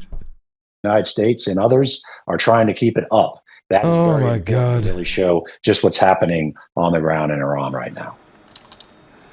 All right, Karen Travers, Mick Mulroy, I know you'll stay on top of this for us. Thank you both. All right. That was informative, wasn't it, chat? Let's check out the Al Jazeera report. US President Donald Trump has told Iranian protesters help is on its way, just hours before he meets senior officials to discuss how Washington will deal with the situation. In a social media... I love this guy because, like, you know, no offense to him, but... the way that he talks is the way that I would talk if I did streams while I was drunk. If I ever get like super pissed and try and stream, I'm gonna sound exactly like this guy. Will deal with the situation. President Trump is going to make things happen. In a social media post, he said, Iranian patriots... Krill, thank you for gifting a sub to Ninja Can. Enjoy your ad-free viewing and your emotes. Protesting and to take over Iranian institutions. In the post, he says, save the names of the killers and abusers. They will pay a big price. Cool. I have cancelled all meetings with Iranian officials until the senseless killing of protesters stops. Help is on its way. He signs off with MIGA, which means make Iran great again. That gave me a little, what? Okay. His comments come as UN officials say the death toll from protests is in the hundreds. Protests what did you just say? Place since late December, sparked hey, Susie. by a worsening economic crisis. Iran has faced decades of crippling sanctions. The way he said that, I was like, what the fuck? Corruption and mismanagement has made the crisis even worse. Killing of people. I love how Trump says he's sending help to the protesters in Iran while he kills Americans in the US. No, yeah, it's really good, isn't it? It's just like, this is the thing. It's proper fucking like, the contradictions are becoming so clear for everybody, right? Everybody is looking at what is happening and just going like, this is just the most hypocritical shit that you've ever heard in your entire life. And that's the crazy thing, because the only reason that Democrats are mad about it is literally because they're like, oh, he's given our country a bad reputation. And it's like, no, man, America just had that already. He's just being so obvious about it, right? He's just being so obvious about it. Demonstrators must stop. The labeling of protesters as terrorists to justify violence against them is unacceptable. We urge the Iranian... I mean, arguably, the Trump administration has upended the US imperialist agenda of playing the long game against China, and I think it's literally just because of his massive fucking ego and fear of his own death. you know? And I don't mean fear of his own death. I think that when you're that age, you just know you're going to die and you try not to think about it, right? But I think it's more to do with the fact that he's like, well, I've not got a lot of time left. He wants to see America be great again, right? That's what it is in his eyes. What is great, and he's just going like, right, okay, you know, I'm just gonna do it my way. I'm gonna try and do it a bit differently. And establishment Democrats and establishment politicians are just like, you're fucking it up. Yes, exactly. The only thing that's changed in the last decade is Trump has burned through a century of accumulated US PR. That's the soft power, yeah. The US is lecturing Iran about labeling protesters as terrorists. Yeah, it's good stuff, right? It's really cool, good stuff. I mean, this is the United Nations.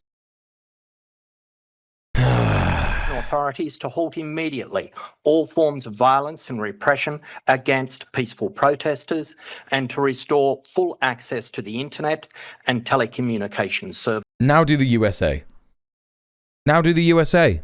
The High Commissioner stresses that Iranians have the right to demonstrate peacefully. Their grievances need to be heard and addressed and not instrumentalized by anyone. I mean, US officials are saying all that shit too, Garlo Mango. They're all saying things like, don't you dare oppress your people. You know?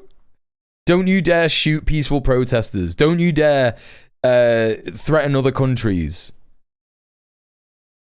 And that's the reason that establishment politicians are so mad at Trump. They're like, he's just saying it out loud. We're supposed to pretend that we're not doing that stuff. Tawheed Asadi is standing by in Tehran. But first, let's go over to our White House correspondent, Kimberly Halkett. So, Kimberly, help is on its way, he says. What does that mean? Well, what one presumes it means, based on the briefing that is taking place at the White House, amongst the attendees will be not only Donald Trump, but his national security team, including the Secretary of State, Marco Rubio, and the chair of the Joint Chiefs, Dan Kane. The UN knows it's GG's if they publicly call out the US. Oh, no, I know. There's no way it's going to happen. I know. But, you know, I'm desperately trying to make sure that everybody who watches all of my content completely understands what is happening here. You know what I mean? Is that help could come in a number of different forms, and that is what is being discussed at this classified briefing. And also, I think China has been discussing this, right? I think China and Colombia, a common Petro W, have been discussing the creation of like a new international law organization, right? Where did I see this?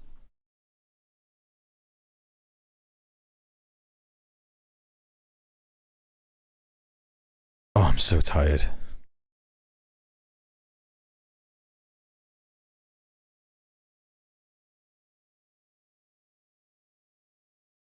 Oh, yeah. China sets up international body in Hong Kong to rival the World Court. Hong Kong leader John Lee Ka-choo said the body status will be on par with the UN's International Court of Justice. They're just doing it, man. They're just doing it. You know? Chinese government signed a convention establishing an international mediation organization located in Hong Kong, with Beijing hoping it will rival the International Court of Justice as the world's leading conflict resolution body. Yeah, Hague Invasion Act destroyed. It's done. Imagine if American war criminals could face the wall in Hong Kong. That would be insane. That would be so insane, right? Oh my god. Oh my god. Hong Kong Chief Executive John Lee. Yeah, okay. I'm not going to read all this. You can read it if you want. You can Google that yourself. You know it exists. It's a thing. I was making a point, right? We know that there is, of course, the military option that the White House press secretary... Hey, Smash, what's up? ...said is the Chinese court a bad thing? Absolutely not. Absolutely not. Table. But we also know that that could take a variety of forms. It could be... The only right thing about the right wing is that they're afraid China is going to rule the world because it's like, yeah, that's just a good thing. Right. cyber attack. It could be an airstrike. It could even be a psychological operation. So we presume, once again, that based on the statements coming out of the White House, that this is still these are still options that are being considered. The question becomes when the president will make his decision. The U.S. president urges Iranian demonstrators to hang Mike Pence. It's so crazy that happened. It's so insane. Like, that's what he's doing. That's what he's fucking doing, right? He's like, yeah, you should keep protesting. Take over your institutions. Save the names of the killers and abusers. About economic issues. He did not speak about Iran when he spoke to reporters, sticking strictly to the message of the day with regard to the economy. And so we expect that we could hear. Has Mike Pence said anything against Trump since then? That's a good question. What's Mike Pence up to? What's he saying? Oh, he's got a book out. Yeah, he's checked out. It's coming out in 2026.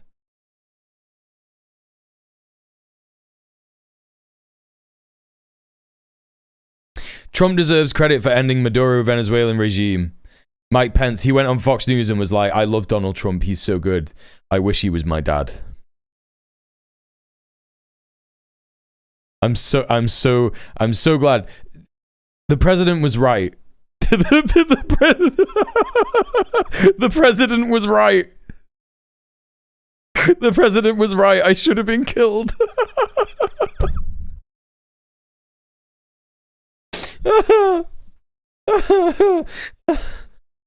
That's funny as fuck. And also, we know that he is continuing to weigh those options. As he pointed out, the White House believes that he is his best messenger, through social being the way he likes to communicate directly, in this case to the protesters, saying that the United States is standing with them. As you point out, help is on the way, is what the president said. Again, the big question mark, what form that will take.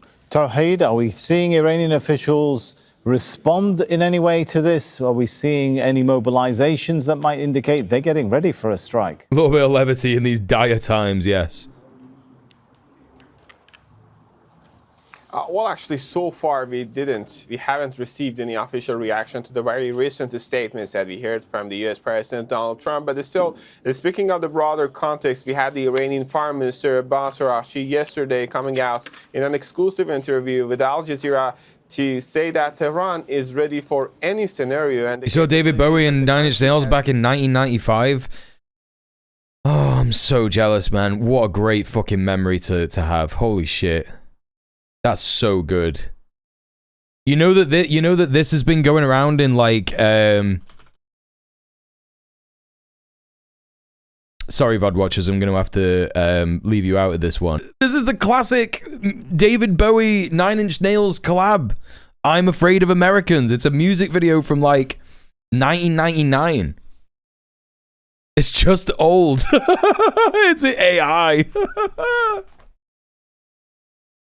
It's just in slow motion.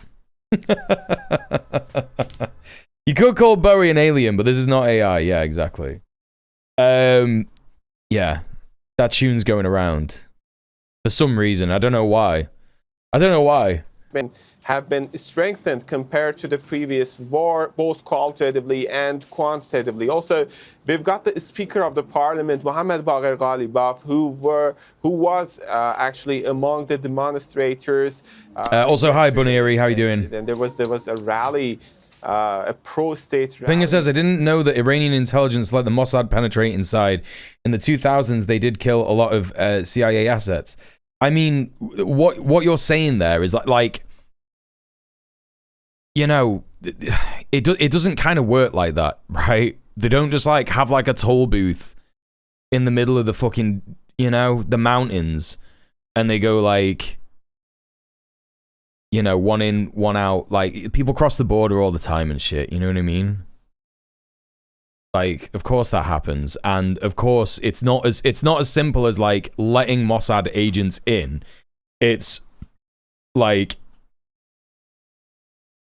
Subterfuge and espionage relies on getting people to do stuff who are suggestible, right?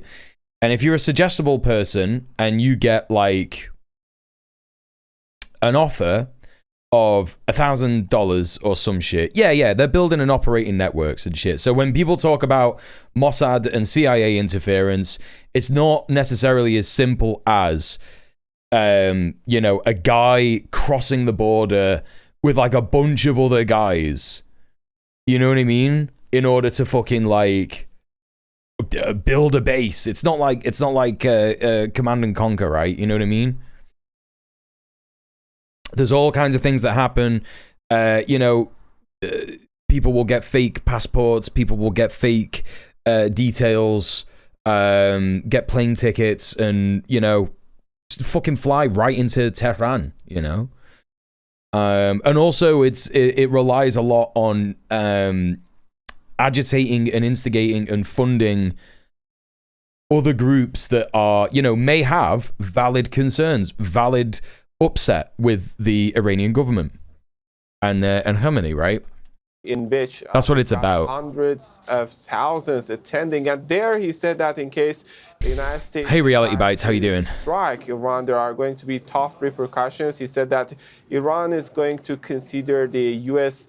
military bases and U.S. ships, as well as the Israeli territories, quote unquote, as our legitimate targets. This is one strong message that he sent me. Someone give me a blue fella. Said that in case of such an attack, there is a warning for the U.S. allies in the region. On that, he asked them to avoid any miscalculation. The defense minister of the country, as well as the secretary for the Supreme National Security Council of the country, are both echoing the same statement that in case any attack comes from the enemy, there's going to be repercussions, which is going to be painful and severe. All in all, this is a very complicated situation, and we are following to see what comes next.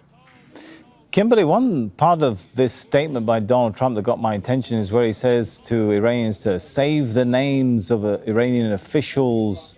They'll pay. I think there are some recently former MAGA people who are no longer happy with Trump or ICE in the US who will probably see some shit from soon that'll look quite like some of the protest footage in Iran, to be honest. I feel like a bunch of people who lost welfare or health cover are just going to go shoot guns about it. Yeah, probably. Yeah, I don't doubt that for a second. I don't doubt that for a fucking second. I think that, like, you know,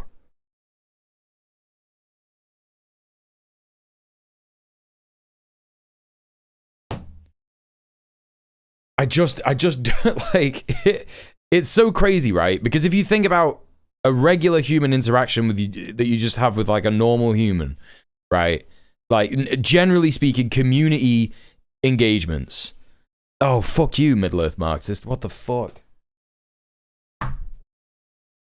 I'm not normally like this, by the way. New chatters who came yesterday who started following or like, you know, haven't seen the blue fella before. I'm not normally like this. I just have a really bad back today. Middle-earth Marxist is being an evil streamer hater. Yes, there's an 18-minute cooldown on blue fella. That's right. That's why I said fuck you. What was I saying? Oh, yeah, if you just think about like regular human interactions, and it's like politicians have just thought for like a long time that what they could do is they could just lie, right? They could just simply lie about stuff. And that's fine. They could just keep lying to the public all the fucking time, yeah?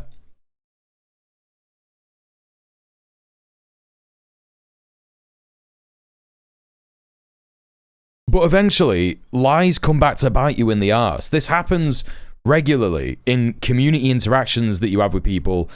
If you find out that someone is lying to you, you tend to just like not really speak about them favorably. Not really speaking about them in a good way amongst other people. Thanks, Soph. You know, you just tend to kind of like be really biased against them, and then like, you know, what if that doesn't work to like make them change or whatever, sometimes people get mad and mad and mad and mad and mad, madder and madder and madder, and they just end up like, you know, doing violence or trying to sabotage them or whatever. Like, this is just a thing that happens. You know, if someone consistently lies to the point where it actually hurts your material conditions in some way, you're going to end up like punching a guy or like, you know, pissing on their fucking shoes or something. You know, it's just like a normal human reaction. You could call it blowback, right? Lie blowback. Yeah, unless they had a good reason to lie, you know? And that's the thing. None of these politicians have a good reason to lie.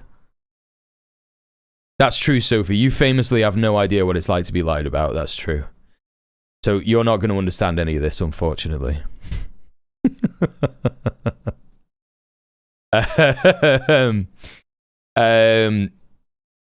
But yeah, you know, especially the kind of lies that they tell are simply hurting American people so much to the point where like people are just dying and shit.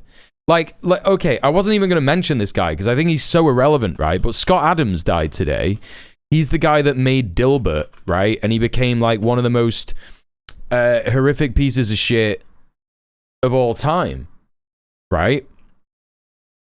Under the Trump administration. Now, he had cancer. And from what people were saying about it, he was treating himself with ivermectin, right? If you look at this independent thing here, this is the thing. He was using ivermectin to like treat his fucking cancer, aggressive form of prostate cancer, and he was using all this like, you know, ridiculous fucking shit. A staunch Donald Trump supporter and right-wing activist, he asked the president in November to help save his life. Trump said, on it.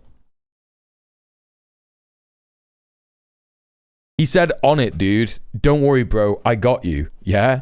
And this is just like the kind of thing that happens. It's like...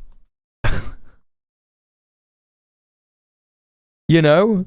This guy's entire politics became all about being so disgusting, so horrible, like, you know, proper MAGA, Asmongold bullshit, hating trans people, hating migrants, all this stuff, all the popular stuff, and just believed Trump 1,000% about everything that he said, including all the ivermectin shit, all the fucking bleach COVID shit.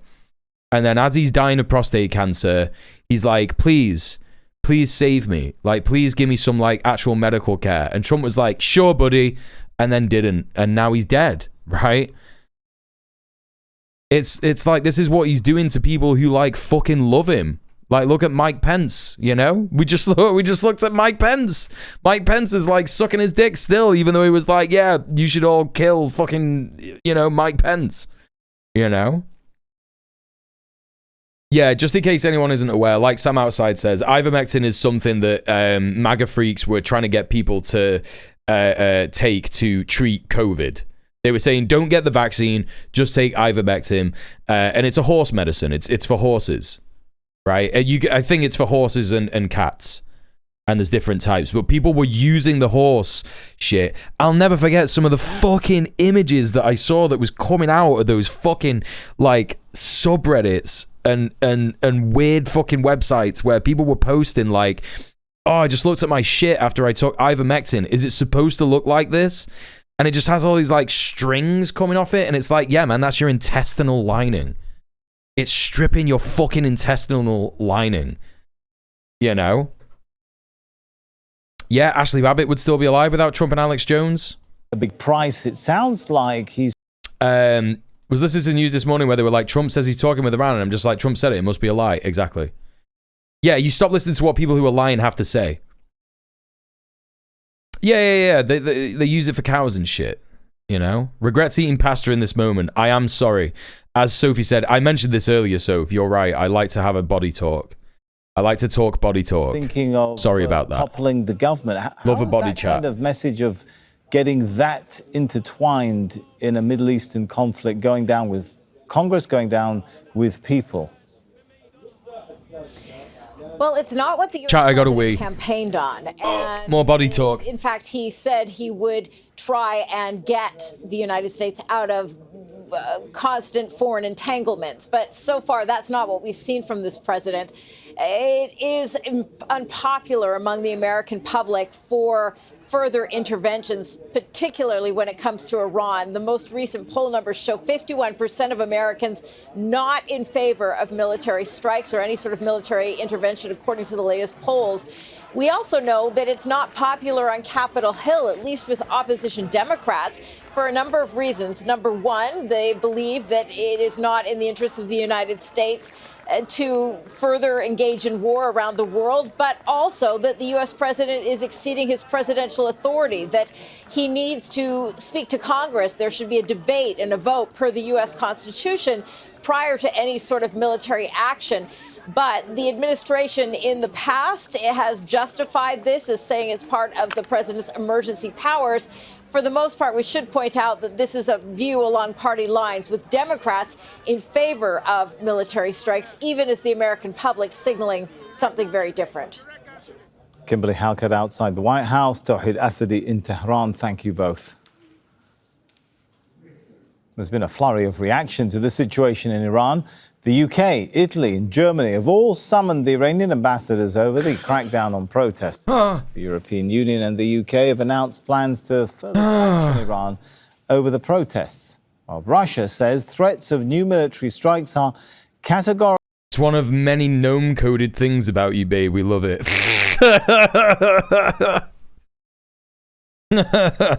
We all live in bodies. We should talk about it. Yeah, it's crazy, right? It's crazy.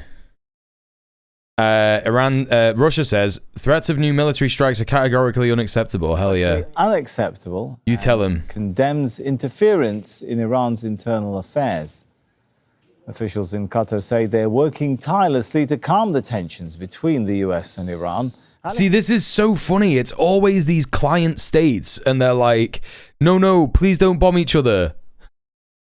We've orchestrated this really shit scenario where we're friends with both of you, even though that's completely absurd.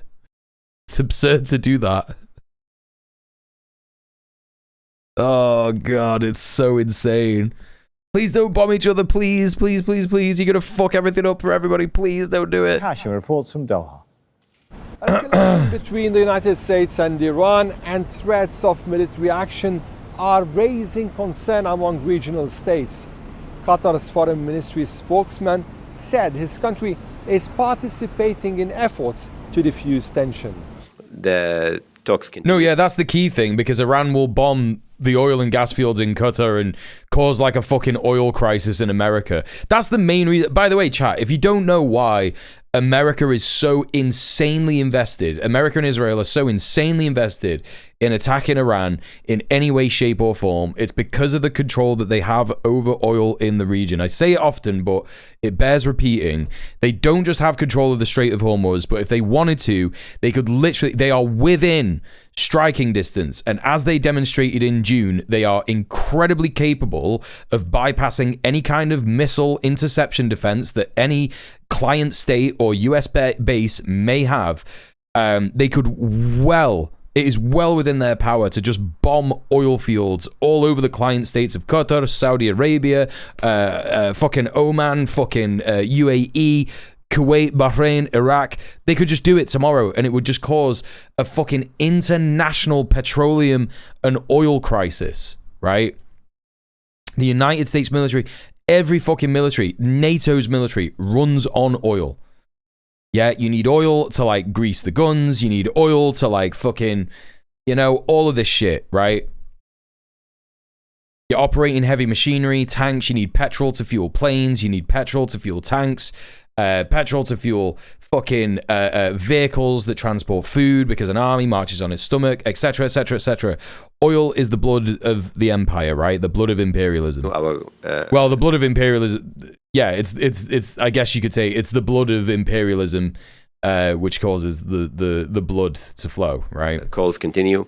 There is no specific effort that I can point to right now, but we are involved in talking to all parties, obviously with our neighbors and our partners in the region to find a diplomatic solution. The spokesman said that his country supports dialogue to solve Big Macs are made from oil. And also called on Israel. Well, you know what? I'm going to be that guy. I'm going to be that guy. If you think about how a Big Mac is made, yeah? What do you need to make the bread? Wheat. What do you need to make the patty? Ground up cow. How do you transport all of that stuff to the McDonald's? Big car with oil, petrol made from oil, you know? How do you power the machines that grind up the cow? Oil. How do you power the machines that fucking mill the wheat? Oil, etc., etc. Everything. Capitalism runs on oil. Implemented as part of the deal in Gaza. Ali Hashim, Al Jazeera, Doha. Don't miss out. Get the full picture. Subscribe to Al Jazeera for reliable news. There you go. US-Mexico tensions, Trump's threats of strikes. You know what? I've not seen much about that. When is this from? Cow is mostly corn, which is oil, yeah. Carrying products wrapped in plastic made from oil, yeah. It's why everything is wrapped in plastic. Absolutely everything in this fucking world is wrapped in plastic. Oh, this is from 14 hours ago. Okay, well, we'll take a look at this before the Nick Shirley interview. Let's move on. Oh, hell yeah, chat. I can't wait to get mad. I saw this earlier today and I was like, I can't wait to get mad. Channel 4 were just literally like, who's going to be our expert? Who's going to be our expert guest on Iran?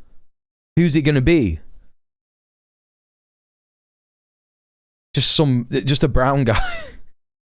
just this brown guy that's lived in England his entire life. In a final death pangs. Oh, hell yeah, dude. It's already so good. It's already so good. The final death pangs. He's acting his heart out here as well, you know?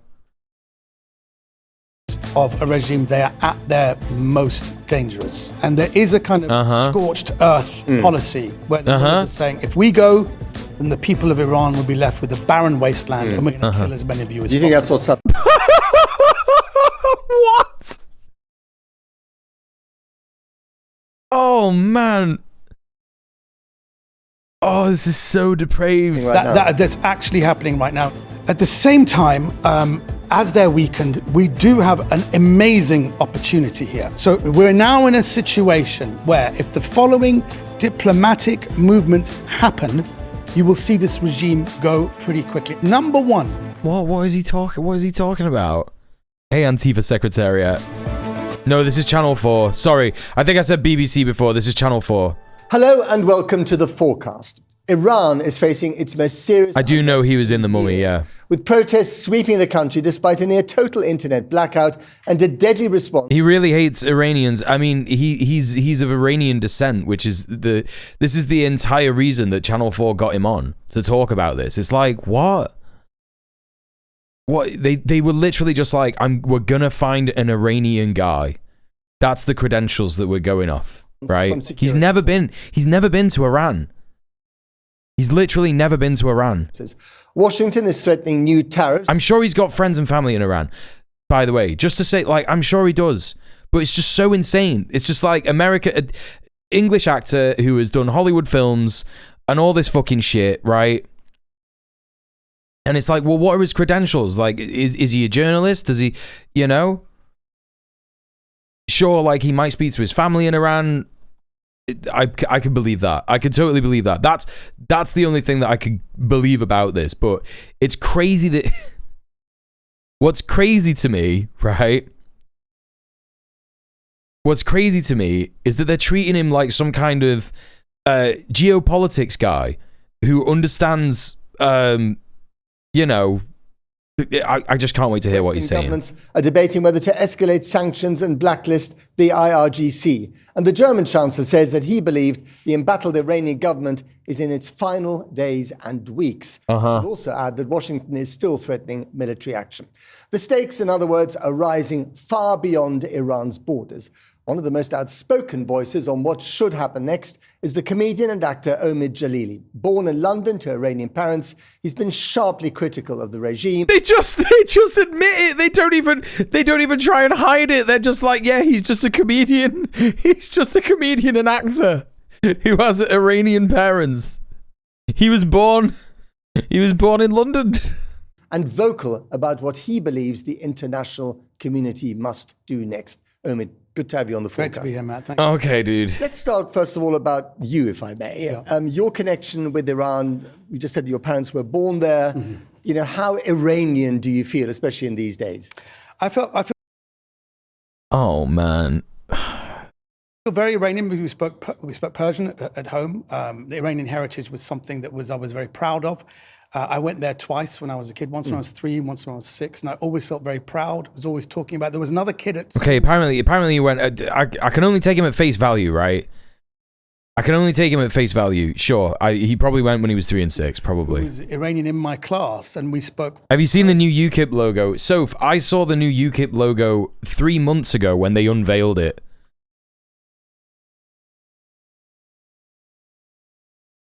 They changed it in 2025. Not many people know this. This is the benefit. This is the benefit of watching the DJ Muel broadcast.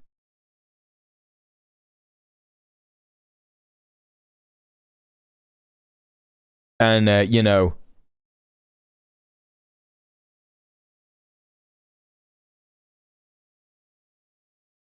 hell yeah, dude. That's looking so normal. Right? That's looking so normal.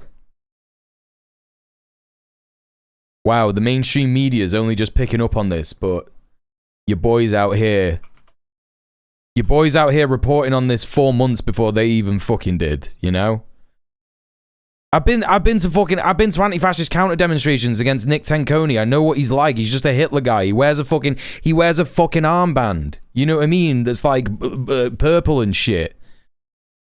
Give me money, chat. I'm not getting paid anywhere near close to these fucking legacy mainstream media fucking losers. And you're getting real fucking actual good reporting on all kinds of shit here, yeah? I'm not even trying to suck myself off right now. It's just actually what appears to be truer and truer each day. Many people are saying this. Hey, Bubble, you think these Iranian expat descendants would have been more concerned when America was bombing their ancestral homeland? But what do I know? I'm 12. Yeah, exactly. Exactly. What do we know, man? What the fuck do we know? Thank you, Middle-earth Marxist. You've redeemed yourself in my eyes. Crack on. Loudly and proudly. And then everything changed around 1979, and all the images on the BBC and everything was these fundamentalists and crazy people. So we kind of went quiet. I went shy. I suddenly became... That is such a good... Yeah. That's such good analysis. His entire analysis of the overthrowing of the Shah is like, oh, everything changed in 1979. There's all these fundamentalists and crazy people. Oh, okay. Chico from Milan. I rejected my heritage. And of course, there was a complication because I come from a persecuted minority. I'm a Baha'i. Yeah. And the Baha'is were also being slaughtered and executed. And it was something I was keeping quiet and was living with this very difficult... Chat, do we know what Baha'i is, by the way? It's not bad. He's right about this. He is talking about Baha'i. Baha'i is an ideology, religion... that essentially is like, every religion is valid and we could take everything from every religion, and it's pretty good, to be honest. I quite like Baha'ism as a concept. It's like, oh yeah, well, there's the Quran and there's the Torah and there's the Bible and there's Zoroastrianism and there's Hinduism, and we should be able to take things from all of those things and go, yeah, well, maybe it's all true, right? So, yeah. I felt Iranian, but also felt very rejected by other Iranians because of He's right about that. The Baha'i faith that was my family's. And how's that changed over the years, and especially at moments like this? Yeah, hugely. Yeah, this is just a back massager, Scandinavia. As the regime has gone on, people kept quiet. You know, we talked about this, that Baha'is were kind of killed and then they were thrown in a ditch, and to get the bodies back, you had to pay lots of money, and also the invoice included bullets. The bullets that were used to kill your loved ones, you had to pay for that. But what? Is that true? Iranian society kept quiet. They said, that's them, that's not us. And then as they started really persecuting people of all walks of life, all civilians in Iranian society, people thought this is wrong. And we have to, we never spoke up for the Baha'is, we never spoke up for the Baluchis or the Jews. So now Iranian society. Dude, there are fucking Jewish people in Iran. What are you talking about? This is so insane. This is so fucking insane, dude. Absolutely speaks up for the Baha'is. And we know there's an internet blackout at the moment. It's been going on for quite a few days. I mean, this is unprecedented. I hadn't heard about it. I hadn't heard about it, dude. I hadn't heard about the internet blackout. I don't know what you're on about. What? I'm just hearing about this now. 5 days. No one's been talking about this. What kind of information are you getting from Iran? Yeah. From friends and relatives, and how are you getting it? Yeah, we're getting it a little bit through VPN, Starlink. A lot of these things, unfortunately, being cut now. But a friend of ours, unfortunately, lost their brother. And what was shocking was they said that to release the body, you pay the money, and you also have to sign a document that this. I'm being so for real, dude, right? I'm being so for real. If he's not telling the truth, this is some of the most depraved shit I've ever seen in my entire life. Yeah? I'm trying to think of a scenario where it's like you pay money to release a body. Is that not something that just happens under like private healthcare shit? I don't know about private healthcare, chat, so maybe I'm wrong about that. Right? So I don't know. But it's like, okay, if your body is killed and it's in a morgue and it's in like a, you know, a holding morgue or some shit because of like a situation, I can believe that you would have to like sign a document and maybe pay a bit of money. Pay more for the bullets that are presumably in the body. I don't understand what the fuck he's talking about there. Like, why would you do that? What does he mean? He said it was a mass grave. No, now he's talking about the protests now. I read that the internet blackout was to make Starlink easier to detect and spot, which allowed for a mass roundup of Mossad agents, as that was their primary means of communication back to Israel. Yeah, I believe that. I can believe that for sure. Person was one of the regime forces killed by one of the protesters. Really? So, that's extraordinary. Yeah, it's an extraordinary You have to lie about, you have to lie about your own deceased. people. Otherwise, you don't get the body. So and pay money. And I don't think they did. They're now the protesters saying we are not leaving the streets. Is it loud enough, chat? They go, and they keep killing the people. When you consider the historical precedent, he's just chatting shit. He's saying the protesters. It's this like big homogenization of the protesters, and it's like there are various different groups who want various different things. And there are some protesters who are doing violence against the state, and they're like, you know, burning down mosques and all this kind of shit, attacking cops. And yeah, they're facing repression because like that is just kind of what happens when you fight cops, right? The cops are gonna, if you get a gun and shoot a cop, the cop's gonna be like, right, okay, it's time to shoot back, right? It's no different from the Imperial Corps. There's no special like extra repression that's happening here with that in particular. I'm certain that those people are saying we're not getting off the streets until the regime changes. I'm certain that that's probably happening. But it's this huge homogenization of like, oh yeah, well, everyone in Iran is just like staying on the streets. Everything's really unstable. The regime's going to fall over tomorrow. And it's like, there's just not really any evidence to say that that is going to happen. And it's just crazy that people are just, that, like, I really just think that I do believe that Omar Jalili is friends and family in Iran, but I just think he's like watched the news and he's just repeating what he's heard on the news. And that when you've had these extraordinary outbursts of rage, like he's not a relevant guy, you know. Previous ones, it seems, yes. But we've had them in the past. Periodically, the regime has prevailed with brutality at the end. Yes. Right?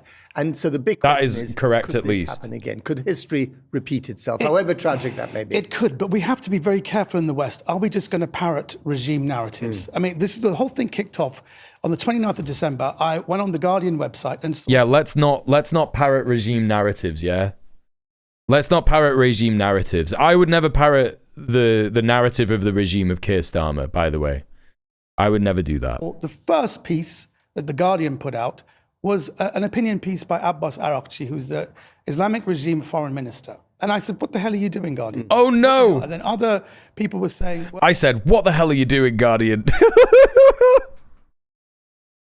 How dare you allow a foreign state official? How dare you you know, allow a state official from a different country to do an opinion piece in The Guardian? I am so certain that people in the Trump administration have done like Telegraph articles and shit. I'm so certain of it.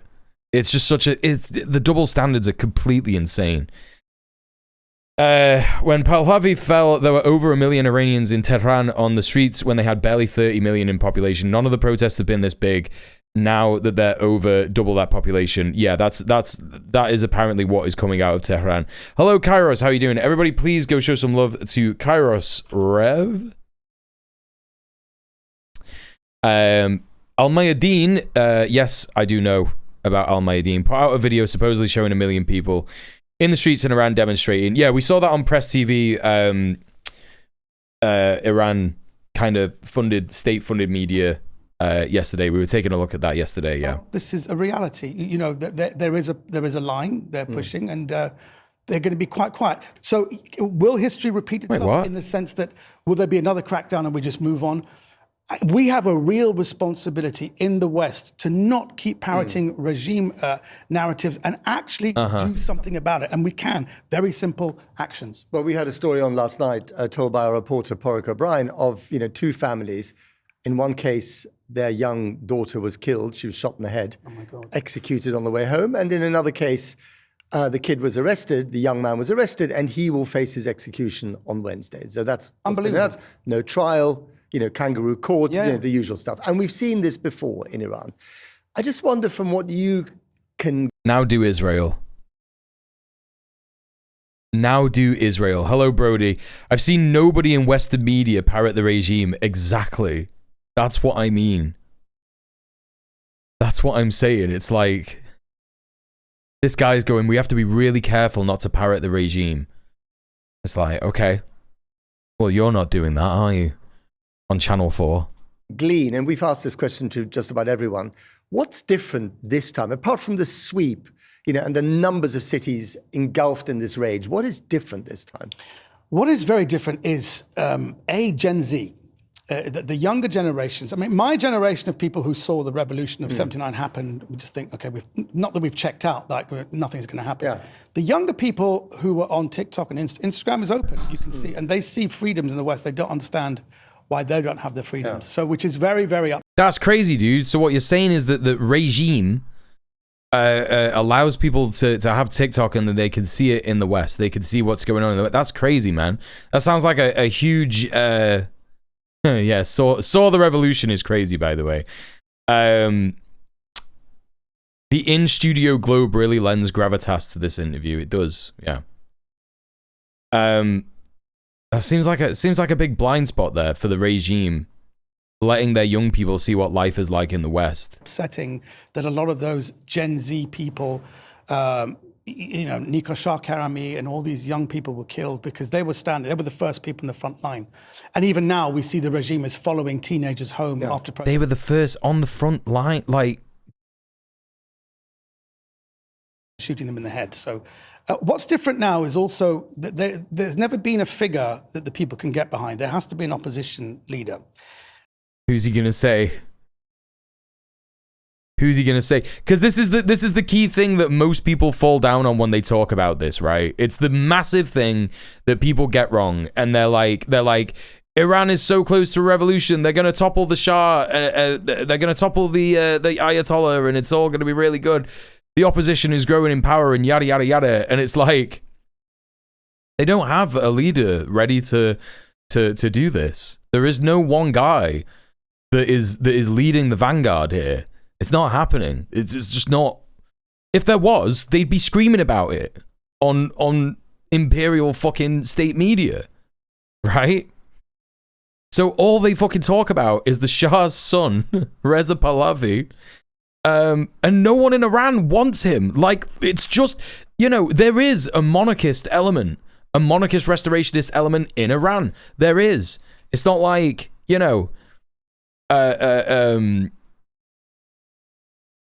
this shit doesn't exist. But but it is a minority. Like, the amount of people who want the Shah is such a minority. Like, you know, what Western media tends to do with this stuff is they talk about Gen Z and how they're all getting woke and they're seeing what life is like in other countries. And it's like, do you think that those kids, those young people, are going to look at like a monarch? Right? Do you think that they're going to look at like a monarch and be like, yeah, dude, that sounds like what we should have? I mean, maybe if they look at like Saudi Arabia or UAE, yeah? I think that in the end, Trump will install the Shah's son and it'll get no better and the US gets the oil. Rongo bongo, yeah? On 2 points. Rongo fucking bongo on 2 points. One, if somehow Reza Pahlavi ends up in the place of the Ayatollah, if they think that there's a revolution happening now in Iran, there would be a revolution happening then. Without a shadow of it, like you've never even fucking seen. The vast majority of Iranians do not want the Shah in power. They just fucking don't. You know what I mean? Like, what you have to remember is that while we're all sat here saying, like, yes, there's definitely elements of CIA and Mossad and shit like that, like, the Iranian people are capable of a revolution. They did it in 1979 without the CIA and Mossad, against the CIA and Mossad's guy. You know, they did it on their own. You know? There's just no way. There's just simply no way.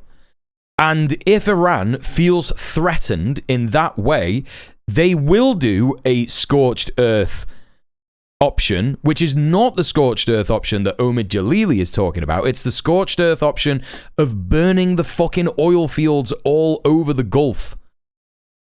It will fucking bomb every single one and set them on fire and create a crisis, an economic crisis all over the imperial core. It's not going to go down like that. It's not going to go down like that. One has emerged. If anything, there will be a CIA or Mossad agent within the government who, if the Ayatollah is toppled or killed, he will take the place and pretend that he is a servant of the Islamic Republic, and there will be, you know, a fucking a different kind of like the kind of like espionage charges that they put on people and shit like that. They'll start doing it to people who were like loyal to the Ayatollah, right? That's the most likely scenario if there's any kind of effective regime change, in my opinion.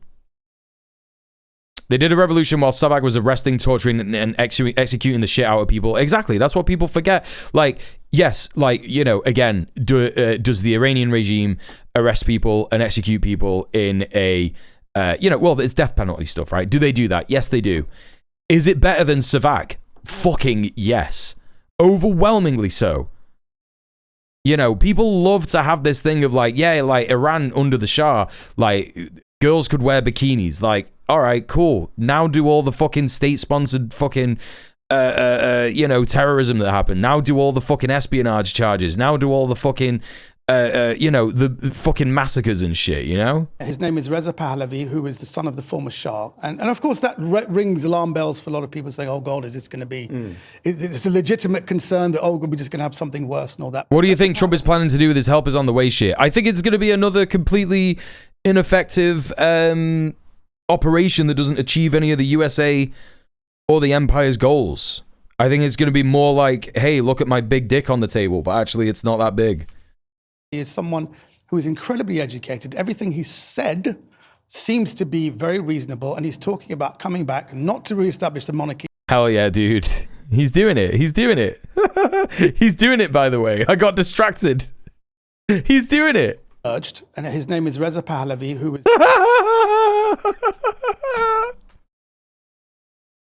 Oh, mate. This motherfucker just said one has emerged. like he's just like new, like a new guy. He's not been carted around for the last like 10 or 15 years talking about fucking how he needs to be back in the position of crown prince in Iran. And this motherfucker's like, yeah, he's not going to establish the monarchy again. He won't do that. He won't do that, dude. No, he's not going to do that. Why would a prince want to reestablish the monarchy? Has to be an opposition leader. One has emerged, and his name is Reza Pahlavi, the former Shah. And of course, that rings alarm bells for a lot of people saying, oh, God, is this going to be... It's a legitimate concern that, oh, we're just going to have something worse and all that. But Reza Pahlavi is someone who is incredibly educated. Everything he said seems to be very reasonable, and he's talking about coming back, not to reestablish the monarchy. Bro.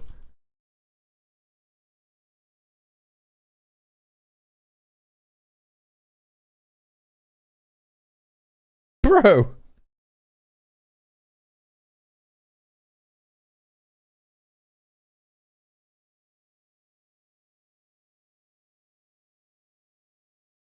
And as you are urging people to protest and go to the streets, the death toll is rising in Iran. This violent crackdown continues just as it has in past attempted revolutions. I mean, is it responsible to be sending citizens in Iran to their deaths? Do you bear some responsibility? As I said, this is a war, and war has casualties. Yeah, man.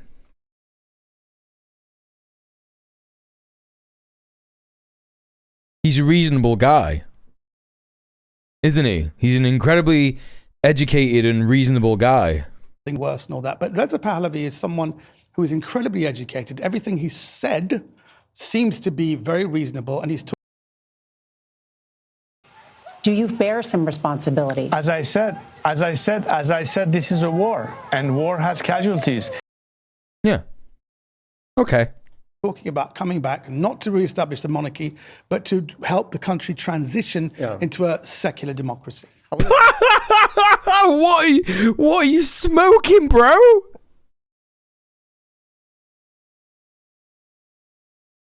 What are you smoking? Like, what this is, chat, is like British brain. It's British brain, isn't it? Right? Because we have a king in this country and we have a so-called secular democracy, he thinks that that's like, oh yeah, man, well, some kings are just nice. Some kings are just like, you know, they're just really cool and they just let you have democracy. Talk about him a little bit later, but just you know, dwelling on the young people especially. I mean, what's always struck me about Iran, and I've only been there once, and that was quite a long time ago. It was after 9/11. When we thought that things, you know, the Americans might attack Iran, you know, somehow, and of course, they had nothing to do with 9/11 whatsoever, which didn't stop them from attacking Iran. Somehow, this motherfucker said somehow they had nothing to do with 9/11. It's crazy, man. The amount of consent manufacturing against Iran is completely insane. Like, it's so deeply embedded in British culture. This is what I've seen over like the last fucking 2 years in learning a bunch of stuff about Iran, is just how deeply weaponized British people are against Iran. It's almost the same as how weaponized we are against Palestinians. And it's all empire, right? It's all empire and colonialism. Somehow, and of course, they had nothing to do with 9/11 whatsoever. That's crazy. From attacking Iraq. That's crazy. What really struck me then, and what I've been told by my Iranian friends and colleagues all the time since then, is that this is a highly educated population. Yes. It prides itself on the number of PhDs, on the correct. universities. Yeah, this is true. And although it is a theocratic regime, it is also very secular in terms of its education. Yes. Yeah. It is not beyond the wit of man to imagine that young people who've been well educated want to share in some of the spoils and luxuries and entertainment and fun and information, you know, and intelligent ecosystem that other young people elsewhere are, you know, are participating in.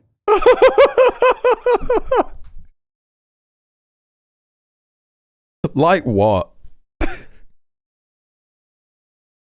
Like what, dude? What, like... What are they... What are they missing out on? I don't understand what they get to like. They get to drink beer? I don't know. Can you not drink beer in Iran? I don't know. Like they get, I don't know, they get to listen to like shit fucking music that is just like a copy paste of the last tune that's in the charts or something. I don't understand. I don't understand what he's trying to say. What are the spoils that young people elsewhere are participating in? Having to pay rent? Having to pay bills? Having to pay for private education? What are you talking about? And that's what's happening. Except now the government yet again is trying to stop it. That's actually... Hell yeah, dude. Yeah. The government is trying to stop people from being educated. So they just like let universities exist. What do you mean, dude? Meanwhile, in Britain, to go to university, you have to pay £60,000. So brilliantly said, Matt. Thank you. And I think that is... The main thing is why Iranians are so offended by people saying, oh, this is an American-led revolution, it's an Israeli-led revolution. Iranians have agency. They're intelligent. They know history and they know what they're doing. It's an ancient civilization. It's an ancient civilization, the cradle of civilization that started. What's happening here is kind of like Orientalism, right? It's like this whole, like they're doing a whole homogenization of like Iran. They're like, it's an ancient civilization. You know, I mean, it's true. Iran has existed for a very long time. That's correct. But it's just kind of like they're just doing like a bit of Orientalism here, I think. You know what I mean? Where they're like, oh yeah, the ancient Iranians, the ancient Persians. In Persia, we're very proud of King Cyrus. There's some quotes of his on the UN building. So we're very proud of our heritage.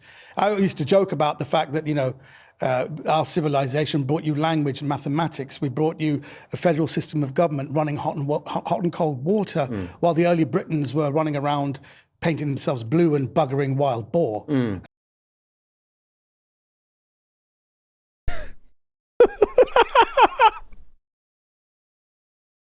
Okay, so what we're seeing now is like I guess like I've seen Omid Jalili talk about some other stuff, right? I've seen Omid Jalili talk about a couple of other subjects on like his Twitter, and he's been in interviews and stuff, and he is pretty woke, right? He is pretty woke in terms of, you know, the way that he talks about racism in Britain and shit like that and all of this kind of business, yeah? And what's happened here is he's just like offended every single like middle-class white person in Britain on a British news show, on a British news podcast or whatever the fuck. I don't know why they're calling it a podcast. It's just a news interview, right? But that's what I'm saying. Yeah, liberal Zionists are woke. Like he's doing this like liberal woke stuff about like how good Iran was. And he's not understanding it. It's like the kind of, I don't know, man. I don't know. I just don't think that this is appealing to like any audience other than like the Iranian diaspora, right? I mean, I did that in Ipswich. Someone shouted. And like, because if you're like a racist that is watching this being like, Iran, horrible, evil, Islam, get rid of it. We need to let the women there be fucked by white guys, right? And that's all these fucking fascists are saying about this, you know, regime change that could happen. Supposedly. They're not going to be happy about hearing Omid Jalili say that the indigenous Brits were painting themselves blue and fucking pigs. You know what I mean? What's wrong with that? Which kind of said everything. It's Ipswich, right? It's Ipswich, yeah. So yeah, man, this is really like, who is this for? Who is this for? Do you know what I mean? For me, this is something where we don't want to be patronized. We don't want to get involved in kind of the culture wars of Britain when it's very clear. You know, the Iranian people always supported Palestinian rights. In fact, there was a football... Buddy. Monarchist restorationists like you fucking hate Palestinians. Brother, what are you talking about?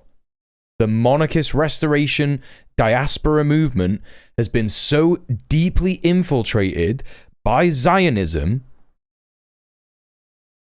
There is no fucking shot. You can't just be like, Iranians always supported Palestinian rights.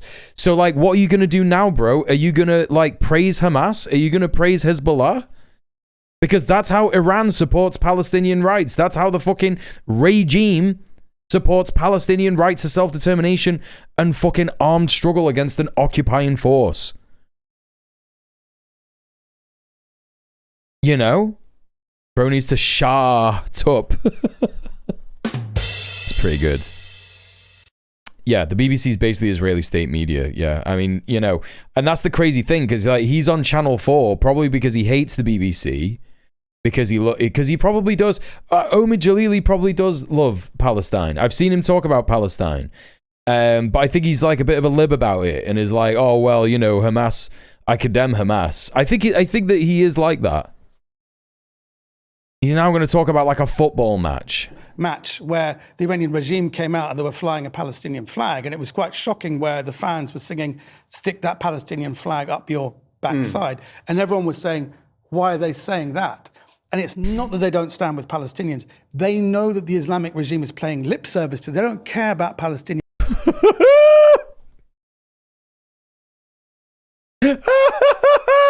What? How do you, what is this mental gymnastics? This is utter rubbish. This is utter rubbish, right? Utter rubbish. Rights. They only have two focuses, and I think people listening to this podcast need to be very clear on this, and this is not controversial, it's written down. There are two reasons why they're doing this. And people saying the enemy of my enemy is my friend, so we stand with Iran because they're against Israel. Excuse me. Not only does Iran want the destruction of Israel, but if you look at the IRGC constitution, it is ultimately to kill all Jews everywhere. Oh, hell yeah, dude. He's doing it. He's doing Hamas Charter shit. That's crazy, man.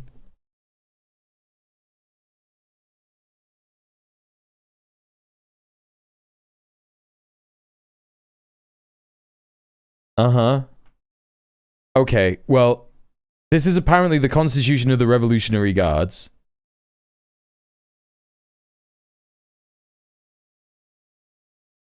Okay. No mention of Jew. There are no mention of Jew here. You know. Uh-huh.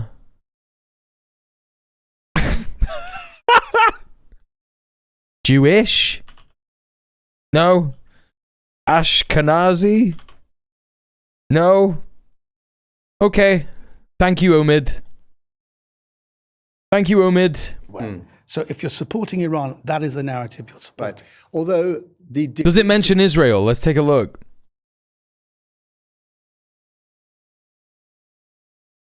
Nope.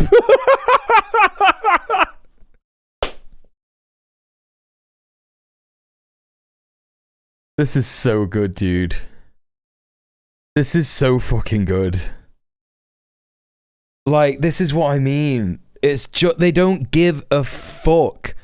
As soon as someone is like, yeah, man, I'm a bit Iranian. Well, Omid Jalili is Iranian. Like, his mum and dad are from Iran. He's got Iranian background. Yeah, of course, he is Iranian. He's also British, and he's not really been to Iran. And what credentials does he have to be talking about the history of Iran and the IRGC? And it's like, well, he doesn't have any. And that's what happens when you get people like that on there, on your fucking show, to just talk about Iran like you're some kind of expert. You're just going to, like, lie a bunch. Unintentional comedy albums are so in lately. Yeah, he did the Hamas Charter bit, but applied it to Iran like a dope. Yeah. That's what I mean. There's 10,000 Jewish people in Tehran. It's so insane. Like, what are you talking about, bro? The IRGC wants to kill all Jews. It's crazy. Which, for instance, Reza Pahlavi, the son of the late Shah, supports Israel and is supported by Israel, is incredibly Yeah. Incredibly controversial. I mean, I've got, Iranian friends have been texting me saying, how dare you put anyone who is associated with Reza Pahlavi, on your program, because this guy is an Israeli stooge. Now, there's absolutely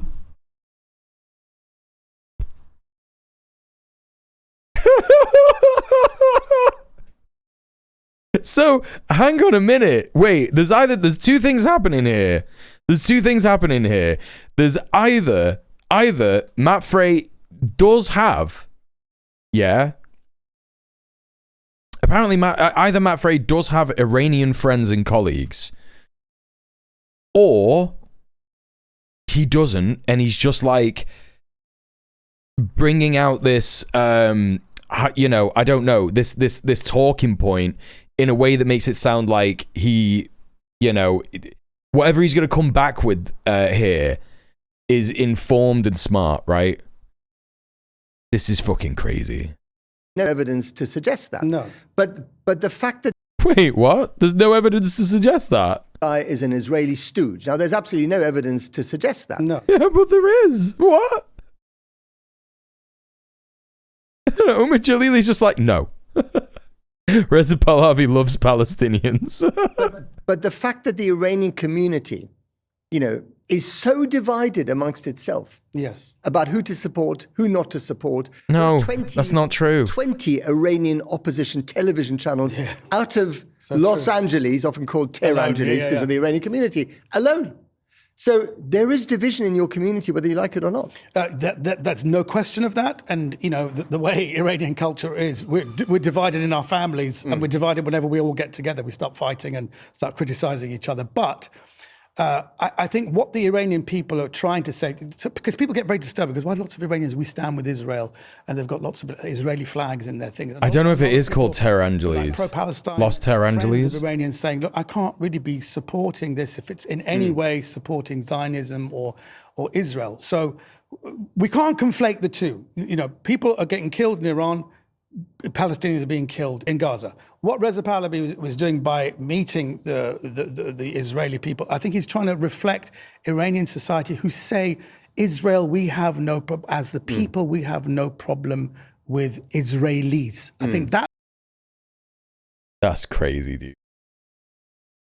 This is so insane.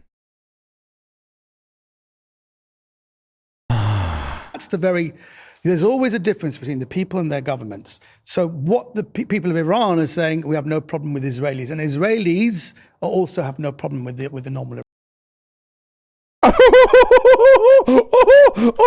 What a claim! Iran is saying we have no problem with Israelis, and Israelis also have no problem with the normal Iranians. Right. Oh, buddy, you are fucking. You know what I mean?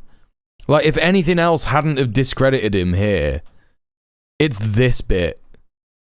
Saying that Israelis have no problem with Iranians. What are you talking about? What are you talking about? The Israelis are the most racist people of all time. In India, like Hindutva supremacist Indians love Israel and constantly talk about how they love Israel. And Israelis are consistently the most disgusting racist pieces of shit back to them. Like, this is nuts, man.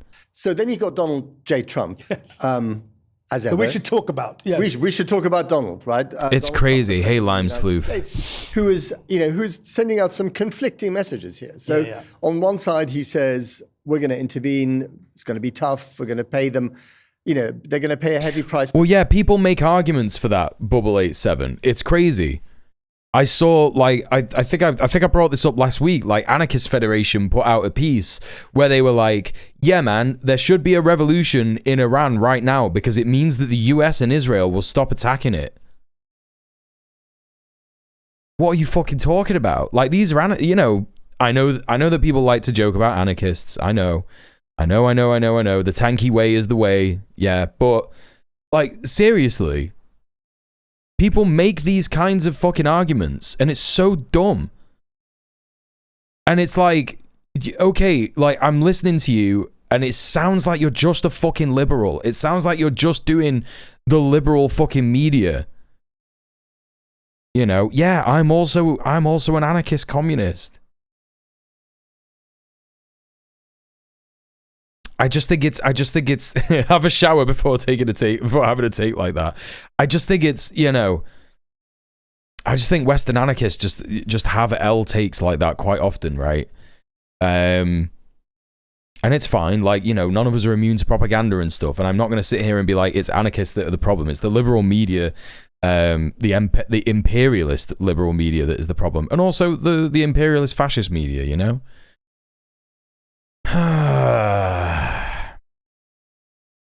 Liz Truss is now the new Shah of Iran. Let's go freedom. Hell yeah. Regime that is for any violence against peaceful protesters on the streets. Which they did repeatedly and they still didn't do anything. Right, exactly. So you've got that red line, which seems to have been crossed and he's done nothing about it. And then you've got him threatening, just last night, 25% sanctions against any country that does business with Iran, which would be, for instance, China and quite a few European countries as well. Right, okay. So, as someone who really wants to see change this time around, Omid, what would you like Donald Trump to do and not to do?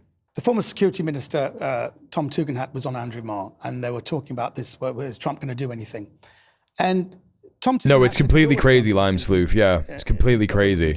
And so Trump, by cutting off Iran from Venezuela, because they're very deeply connected, and I think there was an idea that if the regime fell, a lot of the regime members would flee to Venezuela, where they set up supermarkets, they've set up all their car manufacturers and drove. What the fuck are you talking about? What are you talking about? And Tom Tugendhat said he's already done something. He's got rid of Maduro. And so Trump, by cutting off Iran from Venezuela, because they're very deeply connected, and I think there was an idea that if the regime fell, a lot of the regime members would flee to Venezuela. It's just say anything, isn't it? It's say anything the decade. Yeah, man. There was an idea that if the regime fell, they would just go to Venezuela. What are you talking about? What do you mean? Where they set up supermarkets, they've set up all their car manufacturers and drone factories and missile factories. By cutting Sweet Beat. That's also isolated the regime. So in one sense, everybody go follow Sweet Beat. Crazy what he's done. As far as the people of Iran are concerned, well done. Right. I mean, Iran is not in the same position it was in even a year ago, because we've had the 12-day war. Yes. We had the systematic destruction by Israel of Iran's proxies in the region. Hamas severely weakened. Right, severely weakened. I mean, not total destruction, but severely weakened. Yeah. It's just like, it's so disgusting that this guy was sat here saying earlier that Iranians have agency, and now they are just completely watering down the resistance fighters of Lebanon and Palestine to proxies, right? Like that is so depraved. It's so completely depraved. Hezbollah is another one. The Assad regime has fallen. That was a massive ally, very important ally of the Ayatollahs. I was going to say, were they about to say that Assad was a fucking proxy of Iran? Like, come on, man. So Iran is in a much weaker position than it has been perhaps at any stage since 1979, since the revolution. Do you think that makes it more brutal, because this is it for them, right? This is the last chance saloon for this regime to survive. They say that so confidently. They're more likely to fold at some stage. It's so wild. It's a very good question, and it's yeah, it's a good question, isn't it? Yeah. The answer is going to be a little bit complex, but I'll give it a shot. You know, bro, this is so depraved. Seriously, it's so depraved, right?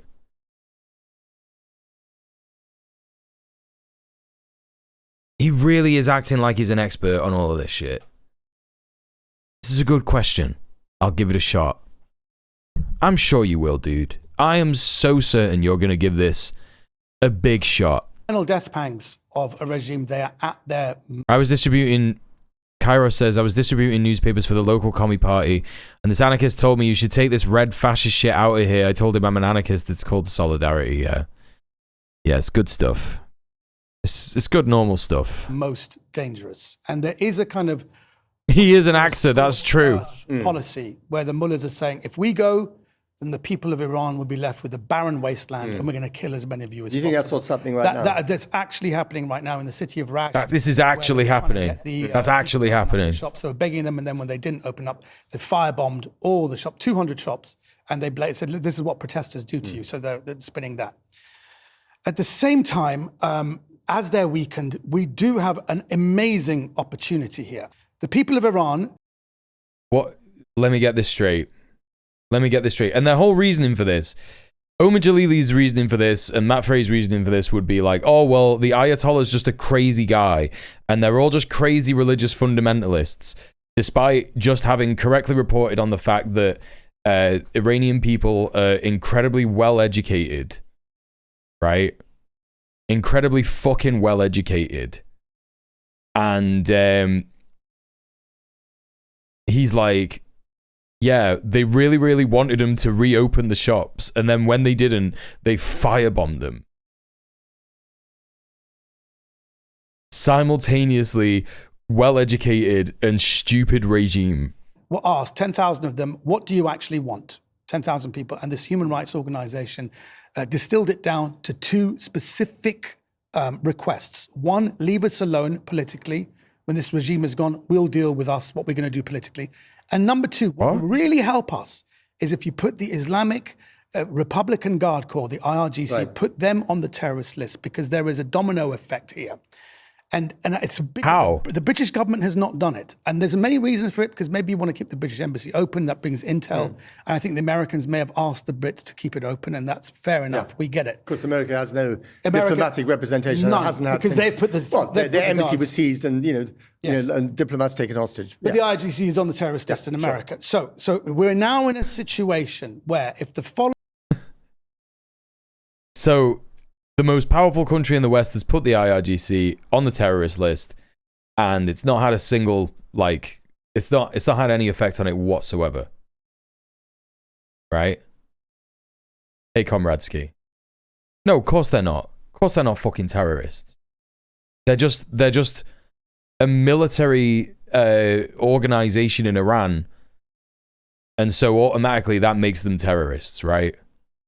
Does he know that Iran is designated as a state sponsor of terrorism by the USA? That's what I mean. That's what it's so ridiculous. Like, this guy is just misinforming so many people about the realities of Iran. And of course, like, he's just part of the media class in this country doing this stuff. You know what I mean? He's only just like going along for the ride, because Omar Jalili's a bit fucking irrelevant nowadays. You know what I mean? He's like retiring and shit, and he just, wants something to do, I guess, and he's like, I'm Iranian, I'll talk shit about Iran for a bit, I don't give a fuck. But that's the thing, like, he's saying that these human rights orgs are saying, like, yeah, the thing that you've got to do is put the IRGC on the terrorism list. And it's like, well, okay, America's done that, so now what? Australia's also done that, right? I don't understand what that's supposed to do. How is that going to have any material effect on anything? Following diplomatic movements happen, you will see this regime go pretty quickly. And as the request of the Iranians, number one, for their safety, get the British people at the British embassy in Tehran flown back immediately. Get them out. Two, close down the embassy. The Iranian people,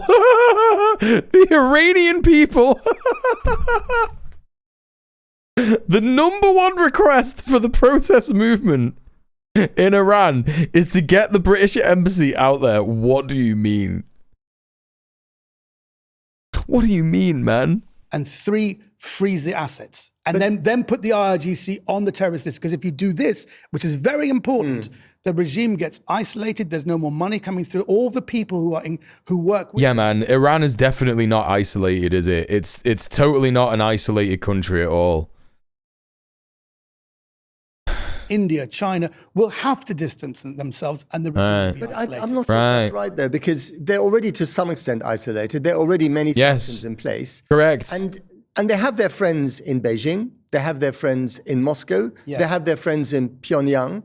And that, that axis of resistance, as they like to call it, it kind of works for them, doesn't it? It kind of works. But I was in Hassan's chat earlier while he was watching Channel 4 interview Dr. Mirandi. His chat is the goddamn worst. No, I know. It's really fucking difficult. Getting like any kind of, this is what we say, right? The tanky way remains correct, Damn, it feels like having a broad understanding of capitalism and imperialism and geopolitics.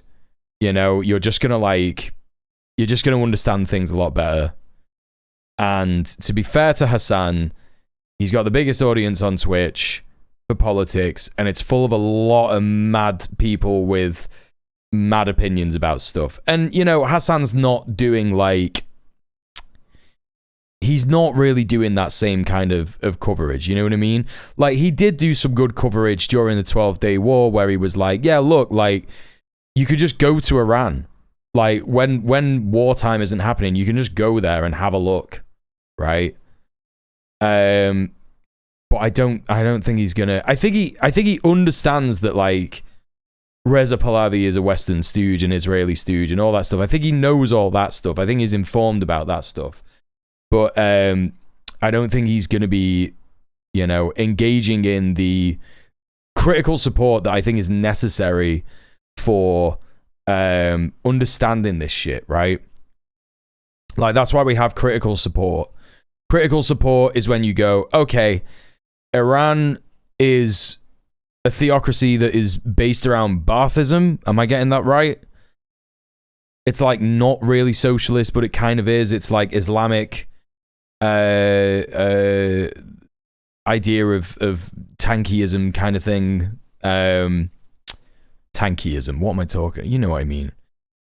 And it's understanding that, like, yeah, man, Iran's not perfect, but neither is Russia, and neither is China, and neither is any other fucking country. Neither is Venezuela. Damn, dude, it's really hard to have this perfect country. It's really hard to, like, get proper democracy and have, like, a stable country that is making its fucking people happy when imperialism is, like, threatening it all the time, Buying the Ayatollah is murdering people in the streets by thousands, which is not happening at all. I mean, that's the frustrating thing, right? Because it's like, what's happening to media literacy? Hassan loves to talk about media literacy, but, if he's not accurately, looking at the sources that he's getting this information from and disseminating the bias and who they are and shit like that to his chat, it's not ideal. He's an influencer and he influences thousands of people every day, and yeah, I think it's very, very easy to just kind of like repeat what Western media is saying, because it's just the easiest thing to do. You don't get any pushback. You don't get any, most people just accept it. Yeah. Standing up for the oppressed. And if we don't take these actions, a lot of British people ask me, what are we?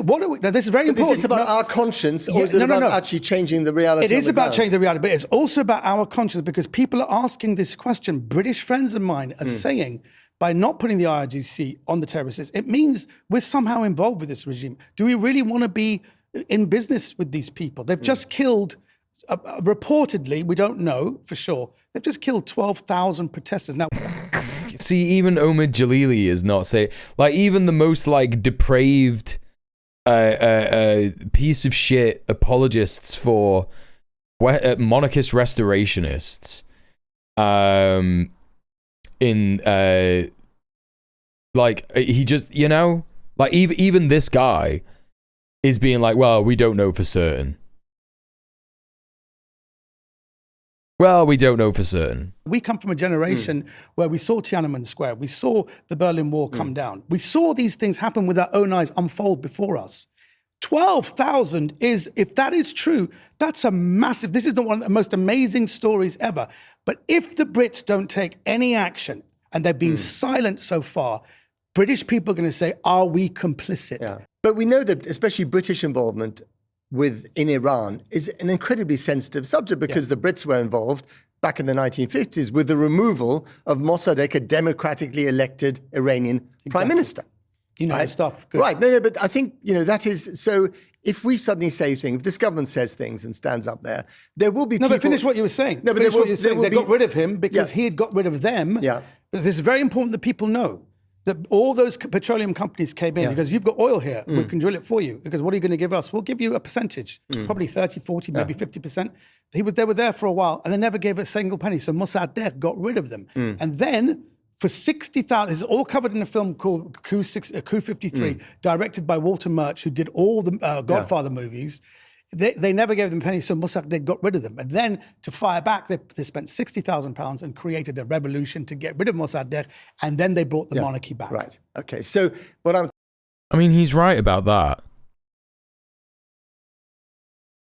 That's correct.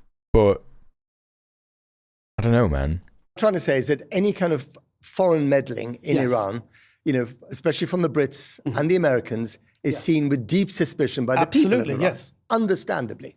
But here's the thing. Obama has now very clearly said that when there was a green movement, when Neda was shot in the head. The Green Revolution. The Green Revolution, that was unbelievable. And we really thought that was it. Obama had a chance to do something and he never did. Instead, he signed the JOCAP deal. The Iran nuclear deal. The Iran nuclear. Yeah, they are talking like Israel numbers, Komradsky, right? Israel numbers that they only achieved in what was it? Like 3 months of genocide with like bombs and shit, you know what I mean? It's like it really is just like the party is telling you to distrust your eyes and ears, you know what I mean? It really is 1984 shit. They're just like, yeah, man, we've just seen the genocide happen, but like, actually, there's a genocide happening now. You just aren't seeing it, right? You just aren't seeing any evidence for it. And it's like, that was happening to fucking Palestinians for decades. And these motherfuckers have literally got the depravity to sit there and mention Palestine while they're talking about this stuff. And just fucking fly through all these concepts of geopolitics and resistance and occupation and repression and genocide and all this stuff. They're just going woo, woo, woo and contradicting themselves at every turn. It's mad. Less enrichment for fewer sanctions. Yes, exactly. And apparently billions of dollars were passed to America. And he's now said, I regret that. That was a real chance to get rid of them. Now, we're in a situation, going back to Donald Trump, we're in a situation where he can intervene somehow. We don't know how. Okay. But the people on the ground believe this would be America righting the wrongs of the past. And that is one way, if Donald... People on the ground believe that this would be America righting the wrongs of the past. Okay, man. Okay. Okay, dude. This is how I know this motherfucker doesn't have any friends in Iran. I know he doesn't. I just know he doesn't. I was giving him a fucking good charitable read before, but it's like, brother, you're doing like Fabio shit, right? You're doing Fabio shit, right? If anyone was in the Struggle 4 chat with Fabio from fucking Venezuela, apparently, where he was like, yes, the USA should bomb us. What are you talking about, bro? Your mates on the ground in Iran are not saying, yeah, man, it would be so good if the USA bombs us. The USA that is famous for like murdering civilians and Israel, it would be so good if they just bomb us, bro. Come Trump on. wants to become a hero overnight. Come and possibly on. even get a peace prize in 2026. If he was to right the wrongs historically of all that meddling, and by the way, all that meddling is why we saw Iraq, Afghanistan, Syria, all that kind of stuff is the stuff that is given, that makes people worry about Iran right now. That he could actually right a lot of those wrongs. How was that a sentence that he said? How is that an actual sentence that he just said? That's crazy, man. I mean, again, let's be real. This is Channel 4's fault. Yeah? This is Channel 4's fault, right? They just got this guy. They just said, come on, man. Get on here and just say whatever. And, you know, they didn't even edit it. They were just like, hell yeah, dude, 30 minutes, unedited, constant stream of absolute garbage slop. And it leads to things like this. It's like he's going, yeah, man, American regime change is really bad. But what America should do is regime change in Iran. What do you mean? Of all that meddling, and by the way, all that meddling is why we. Hey, waking up thirsty. I always want to like Omid because he was in The Mummy, but he's just kind of our Iranian version of Yeonmi Park. Yeah, no, for real. But the difference is that like Yeonmi Park was actually in Korea, right? Actually in North Korea. The difference is that fucking Omid Jalili is just like never been to Iran, or like he went to Iran once when he was a kid with his parents. Afghanistan, Syria, all that kind of stuff is the stuff that is given, that makes people worry about Iran right now. He could actually right a lot of those wrongs. So that's so crazy, dude. If the Americans were to launch military strikes, right, against Khamenei or against the Revolutionary Guard installations or whatever, what makes you think that would actually work? First of all, I never said that. I never said that would happen. Well, I mean, but you have makes Iranians think that. What makes Iranians? This is mad as well now, because now what he's doing is like, oh, you're supposed to be an expert. And Omid's like, no, I'm not. Because it would, if they were during the 12-day war with Israel, which is very weird. I was very upset, to see, I mean, quite a few hundred people died. And you don't want to see 1,000 people died. 1,000 people died, Omid. War. You don't want to see, but a lot of Iranians inside Iran were cheering them on. They kept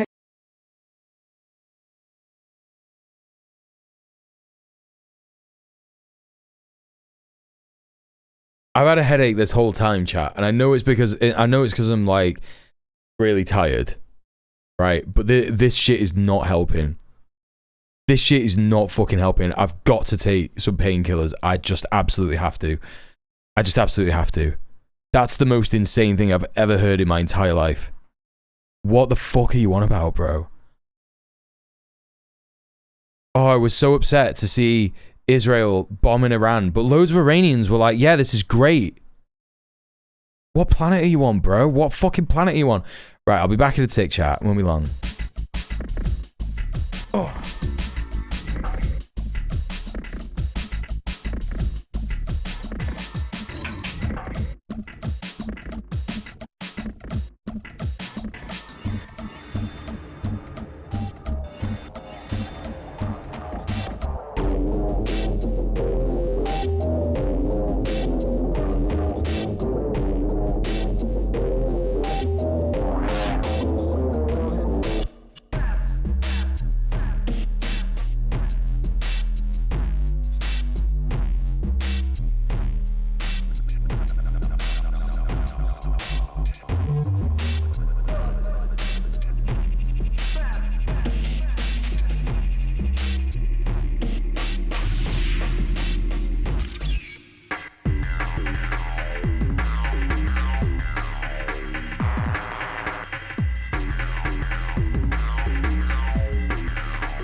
Oh.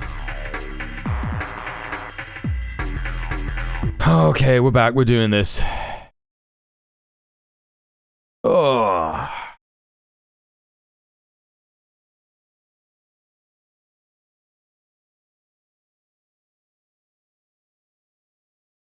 Hey, Judge Faye.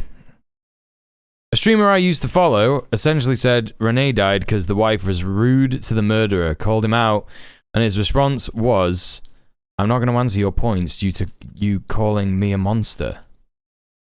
I'm sorry to hear that, Judge Faye. Well, welcome to the stream. You won't be getting any shit like that here.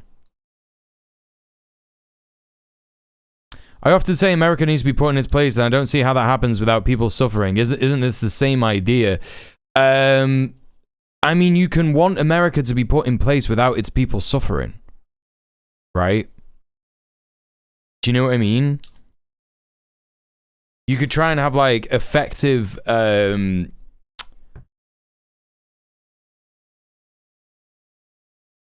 effective actions that make the government, you know what I mean, actually make things better for people on the ground, right? Not necessarily like, it's not magic like that, but Iran is a good example, to be honest, right?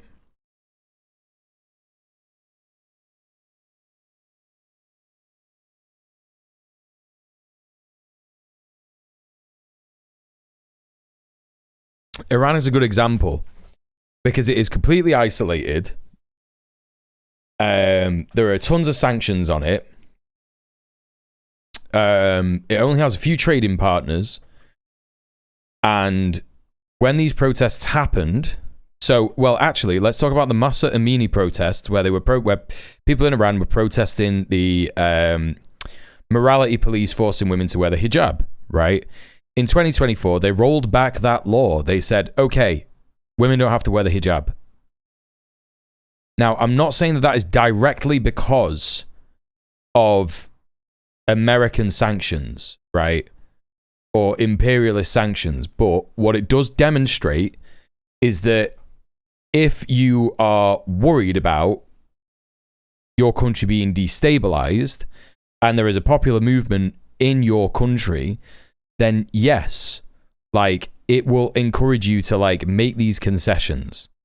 Now, the difference between Iran, you know, that happening in Iran and something that would happen where it's like, yes, no, that would actually be good in America, is that, like, you know, Israel and America are also just trying to, like, murder Iranians, you know what I mean? Don't sanctions also cause suffering via people not being able to get things? Yes. But also, there's already a bunch of struggle happening because people can't get things, right? You know? And I'm not saying that this stuff should happen. I'm saying that you know, there ought to be a popular movement in America that is a collection of organizations that is building power that essentially allows the people of America, the working class of America, to operate without the state, outside of the state. That's what building power is, right? I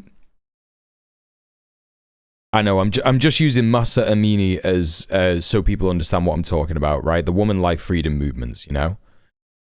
I don't see his point that far off what merry Americans are currently saying about America. Well, I mean, yeah, but ideally, you know, Iranian people are not going to get bombed, but the USA and America doesn't give the USA and Israel doesn't give a fuck about that.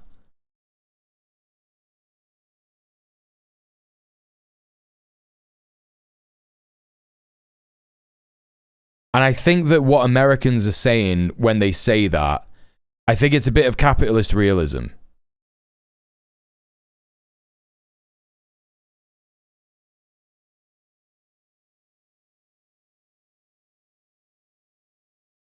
Iranians saying it about Iran doesn't feel horribly inaccurate. It's just completely different.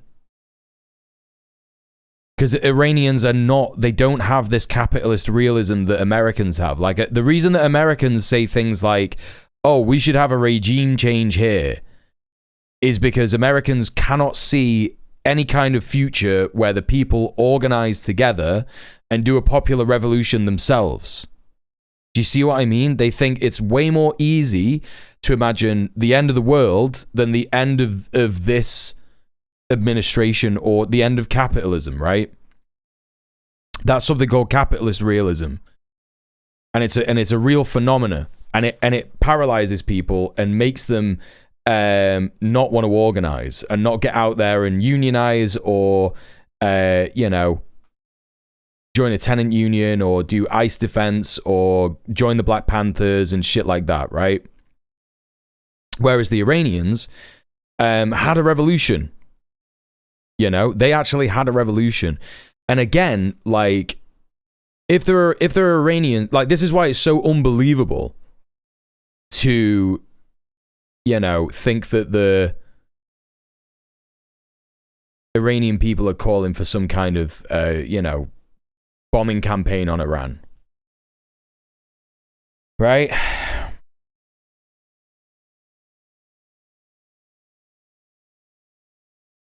Taking out the heads of the IRGC. Then the next person took over. They took him out. They killed so many. I even got an email declaring me the head. Does that make sense? Do you know what I'm saying? Do you know, I'm sorry. I'm tired of shit today.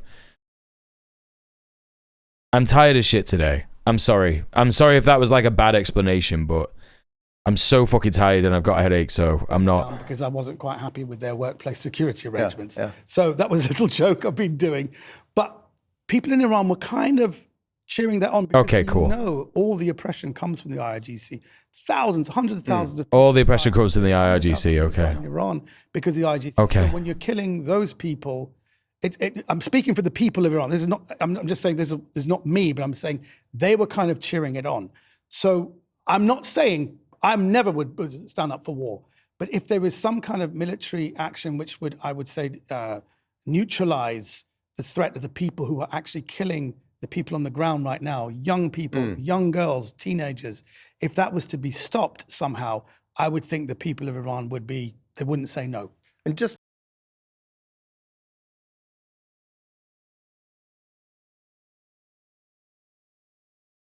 on the numbers, I mean, again, the numbers are sketchy because we're not on the ground. I think human rights groups are saying 2,000 roughly have been killed. Human rights groups. By the way, none of the even though I was bringing up that one human rights group that has had money from the National Endowment for Democracy CIA operation, right? Even that organization that I brought up is not saying 2,000. They're saying like 500. Yeah. So even the CIA infiltrated organizations are not saying 2,000. I don't know where this 2,000 number is coming from. It's like rights groups, you know? The authorities in recent weeks. The numbers of arrests, I think, is at about 11,000 or more. But again, we don't know the exact numbers. That is a significant number of people to mow down in order to stay in power. Whether it's 12,000 or 2,000, even but two or three, the numbers do one is too matter. I mean, much, we don't need to exaggerate the numbers because they're bad enough as it is, right? So we agree on that, absolutely. Okay. By the way, they're starting the executions on January the 14th. I mean, what? By the way.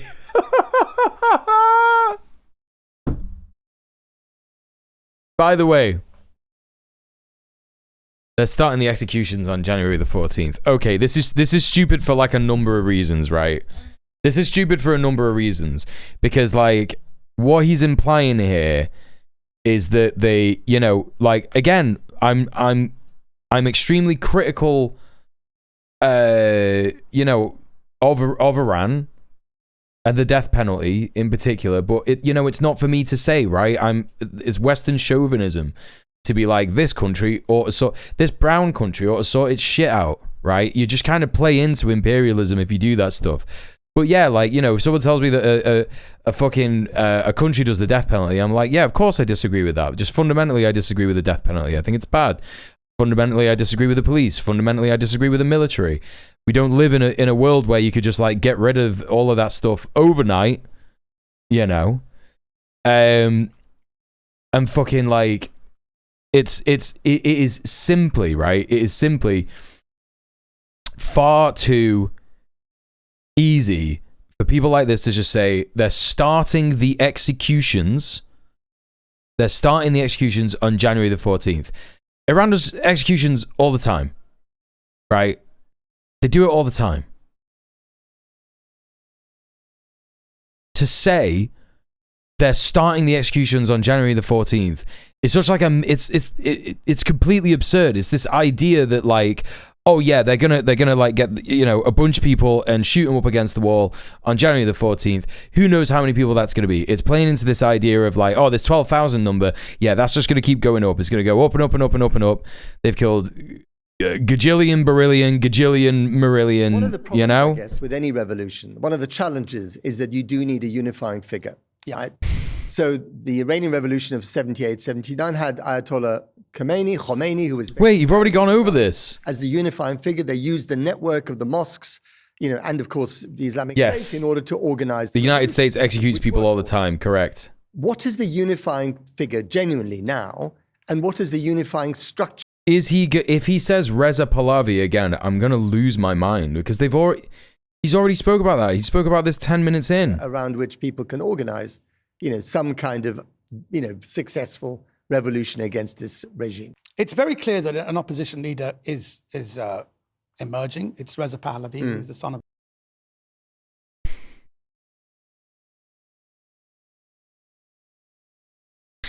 the Shah. And he's someone who's been directing things from outside the country. Now, That's crazy, bro. That's crazy that he said that. What the fuck, man? Directing them? He on the bandwagon? No, he is absolutely directing people what to do. He's been in cities and saying, go on to Iran International, there's a live broadcast, scan your QR codes and join the people. And I was like saying, the revolution will be televised with QR codes. Yeah. So he's directing these. Does he want a resurrection of the monarchy? Does he want to sit on a new throne? They've already talked about this. I'm losing my mind. I'm losing my fucking mind. What the fuck? He said he wants to come back and transition the country to a secular democracy. Do you believe him? Personally, I have to say, he's an educated man. I can't imagine. He's just saying the same thing that he said earlier. I can't imagine that he would stay. This is word for word. 2 years. But if the people... I can't imagine he would stay longer than a year or 2 years. What do you mean? What?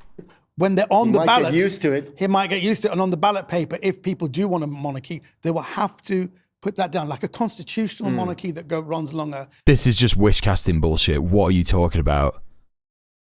What are you talking about? This is just wish casting. This is total fucking wish casting. Where is he getting this? I'm not going to enjoy telling all these idiots I told you so when they stick a Western Zio puppet dictator.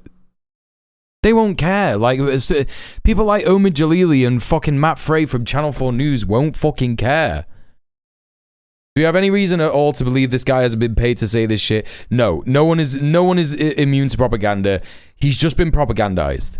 That's all that's going on here. He's just repeating stuff that he's seeing in the media. He's like scrolling Instagram. That's all that's happening. And he's like, yeah, man, I'm super informed about this shit. Secular government. Like here, yeah, exactly. Do I believe him? I don't know. I've never met him. I like the look of him. I like the cut of his jib. I like everything. He seems very reasonable. This is crazy, dude. Yeah, this guy's dad is seen as basically Hitler in Iran. This guy's dad is seen as basically Hitler in Iran. And he's like, yeah, I like the cut of his jib. He seems reasonable. Everything he says is very educated. He speaks Persian, French, and English absolutely fluently. And whatever he represents, it's a damn sight better than these people, these regime people with their nonsense, with their kind of fundamentalists. So basically, people have a choice. Do you want fundamentalists or do you want someone who's educated? That seems to be the choice. But the regime will say, do you want us? Or do you want to go back to the thing that we removed with another revolution? Yeah, they already had this conversation. I'm like, it feels like a fever dream, you know, because I've like not slept properly, and I'm in like mad pain, and I've got a headache, and they're just like saying the same thing. It's just like two old dudes just like saying the same thing again, like early onset dementia shit. You know what I mean? What the fuck is this? You could hear, I have gone through maybe 1,200 videos. I would say with hand on heart confidence, about 600 or 700 of those videos of the protesters are all calling for his name. And they're actually calling for a monarchy back. What are you on about? A lot of TV. I'm not sleeping. I haven't had sleep. Yeah, I have not slept for maybe the last 2 weeks. I've probably had about 12 hours sleep. Talking to Unk at the dinner table at Christmas. Rights. This is the most incredible story unfolding before. This is why you go on the cousin walk. Want to be with the people and human rights. Watch what these people are doing, because against all odds, I've seen videos of security forces with guns shooting at young guys who were still running forward, dropping. But I just think, my God, look at the kishkas on these guys. They won't stop. And that is why it's the most incredible story unfolding on the planet right now. I mean, as we know with some revolutions, when they take place, if they overthrow the existing people in power, what sometimes follows is civil war, chaos, the complete disintegration of the country. We saw that in Libya, for instance. He's like, fine. He's like, I'm fine with that. Everything about this is fine. Libya is was in a very, very bad state after the removal of Colonel Gaddafi and his death. Jib-based vibes. As a British Iranian to put up with, if that's the cost of getting rid of the Ayatollahs. I will say this, that is a legitimate fear. And if anyone thinks that or expresses that, that's absolutely fine. What we won't tolerate is people saying this is all Israeli-led and American-led. We don't tolerate that. But that is a legitimate fear. But as we said before, Iranians have agency. And you said yourself, they're some of the most educated people. So I would like to think they're learning from history, but it's a real worry, which is why even if this regime is over... This is real patronizing as well, right? He's being really patronizing about the people that he's claiming to care about the material conditions of. Did you say that this guy is largely pro-Palestine? Yeah, that's what I mean. That's why it's so fucking frustrating. Because, he's saying all the same shit that Israel and Zionists say about Iran. Like, he's saying that Hamas and Hezbollah are Iran proxies. And it's like, it is antithetical to believing that Palestinians have agency. And he's here being like, yeah, man, what we need to remember is that Iranians have agency.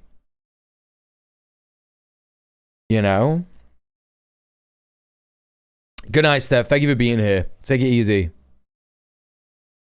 Yeah. Read as much history as you want. If the Yanks and Israelis are still a puppet, you're in the shit. Yeah. Overthrown, I'll still be watching to see what's going on because I'm nervous. I'm worried.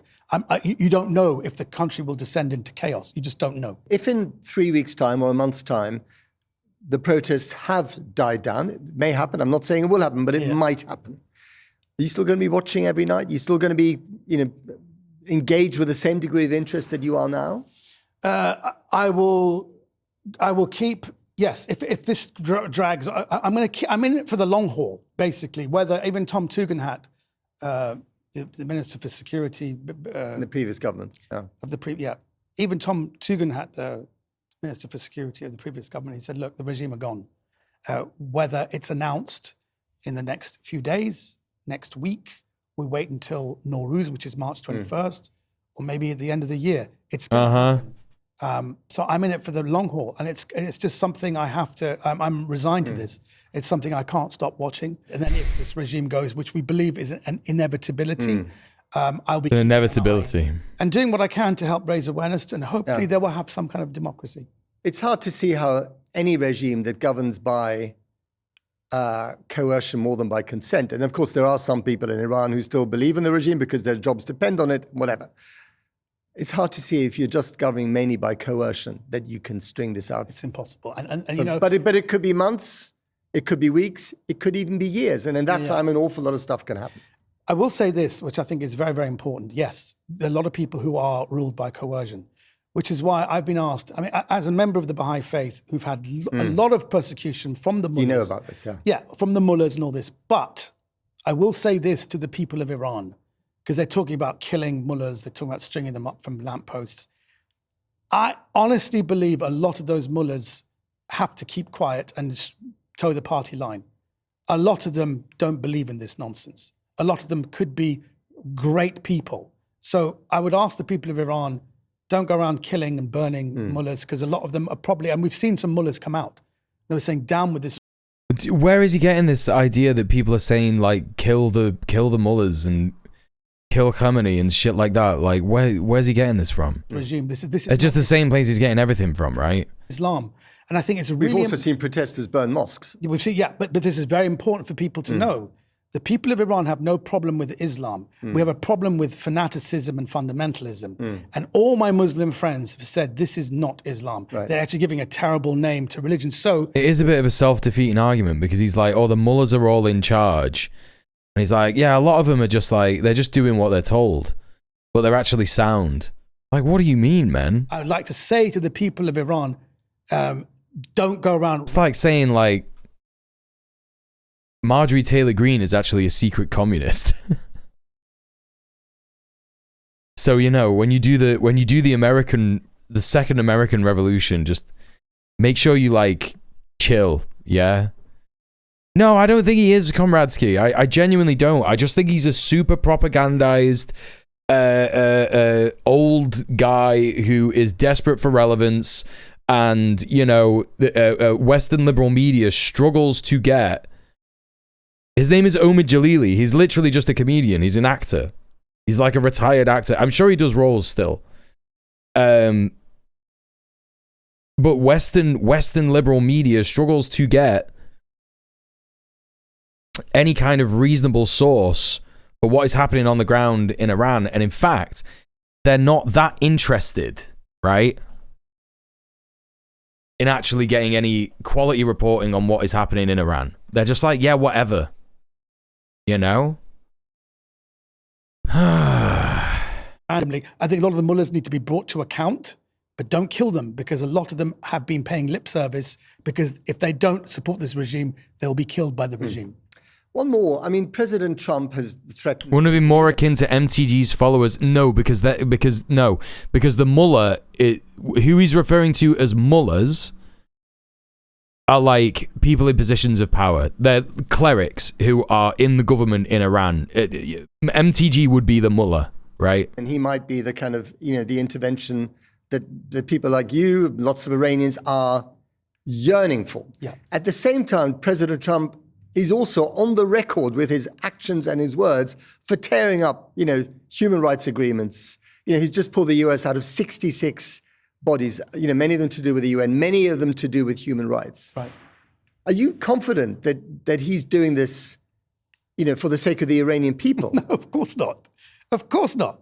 At the end of the day, who knows what's going on? What are the machinations going on? Maybe there's a deal going on right now. Like, okay, Pahlavi, you're going to come in. What's in it for us? Maybe that's going on. Nobody knows. You can't say hand on heart. Because last time I checked, Iran has a lot of the stuff that Trump really likes. Oil. Oil, yes, exactly. Like Venezuela, lots of oil. Yeah. No question. And he is a deal maker. And I think what Iran is a pragmatist, we're realist. We're hoping that if there is a deal going on, it'll end up being for the people of Iran. Because at the moment, they seem to be... That's crazy. He's now like, Iran is a pragmatist government. Make it make sense, man. Expendable. The people of Iran, like, we can talk about Gaza and speak out for them, but no one really cares about the people of Iran. They're getting killed by their thousands. I think they do. I think people. I like to think people do. You know, but with regards to your question, does Trump actually believe in the human rights of the Iranian people? I would say I don't know. I can't. He says he does. He says he does. But we kind of understand. How can you say you don't know? How can you say you don't know? This is so silly. It's just really silly Billy shit. It's dead easy, this stuff. Does Trump believe in the rights of the Iranian people is a really easy question to answer. It's just like, no. No, he doesn't give a fuck. Everybody knows this. If a deal it's like common knowledge. Nations behind the scenes, that happens. Hopefully it'll be for the people of Iran and not against them. All right. Jalili, we'll leave it there. Thank you very much. Yeah, thank God. Well, we got through that, didn't we? Yeah, he barely fucking cares about the rights of Americans, exactly. Yeah. Chat, I'm so sorry, but I've got to go. I was thinking about cancelling the stream today, and I didn't. I said, I'm gonna go live so that people don't forget that I'm a streamer. I'm gonna save some of this stuff for tomorrow. Hopefully I'll be less tired tomorrow. I'm so fucking tired. I've got such a fucking headache. I'm feeling nauseous. I've been going for 3 hours and 40 minutes, right? So, you know, I appreciate you all being here, and I appreciate you all reminding me that the blue fella exists, because now I'm gonna go and sit in bed and fucking use that for like a whole fucking 3 hours or some shit. We're gonna go raid Helena. I don't think she's focusing on any of the other stuff that we've been talking about. She looks like she's covering the Senate poll. I think she is covering some Iran stuff. I think she is... she's also covering digital ID. So, go and enjoy some Helena. Don't forget, I got a whole bunch of ways that you can follow me. Got a whole bunch of ways that you can support me. Socials, YouTube, yada yada, all that business. Yeah, click the links. You know the score. I'll be back tomorrow. All things well. I'll be back tomorrow at 6 p.m. UK time. Same Muel time, same Muel place. 6 p.m. UK time. Yeah. Okay. All right. I'll see you tomorrow. Stay excellent to each other. Mwah. Peace.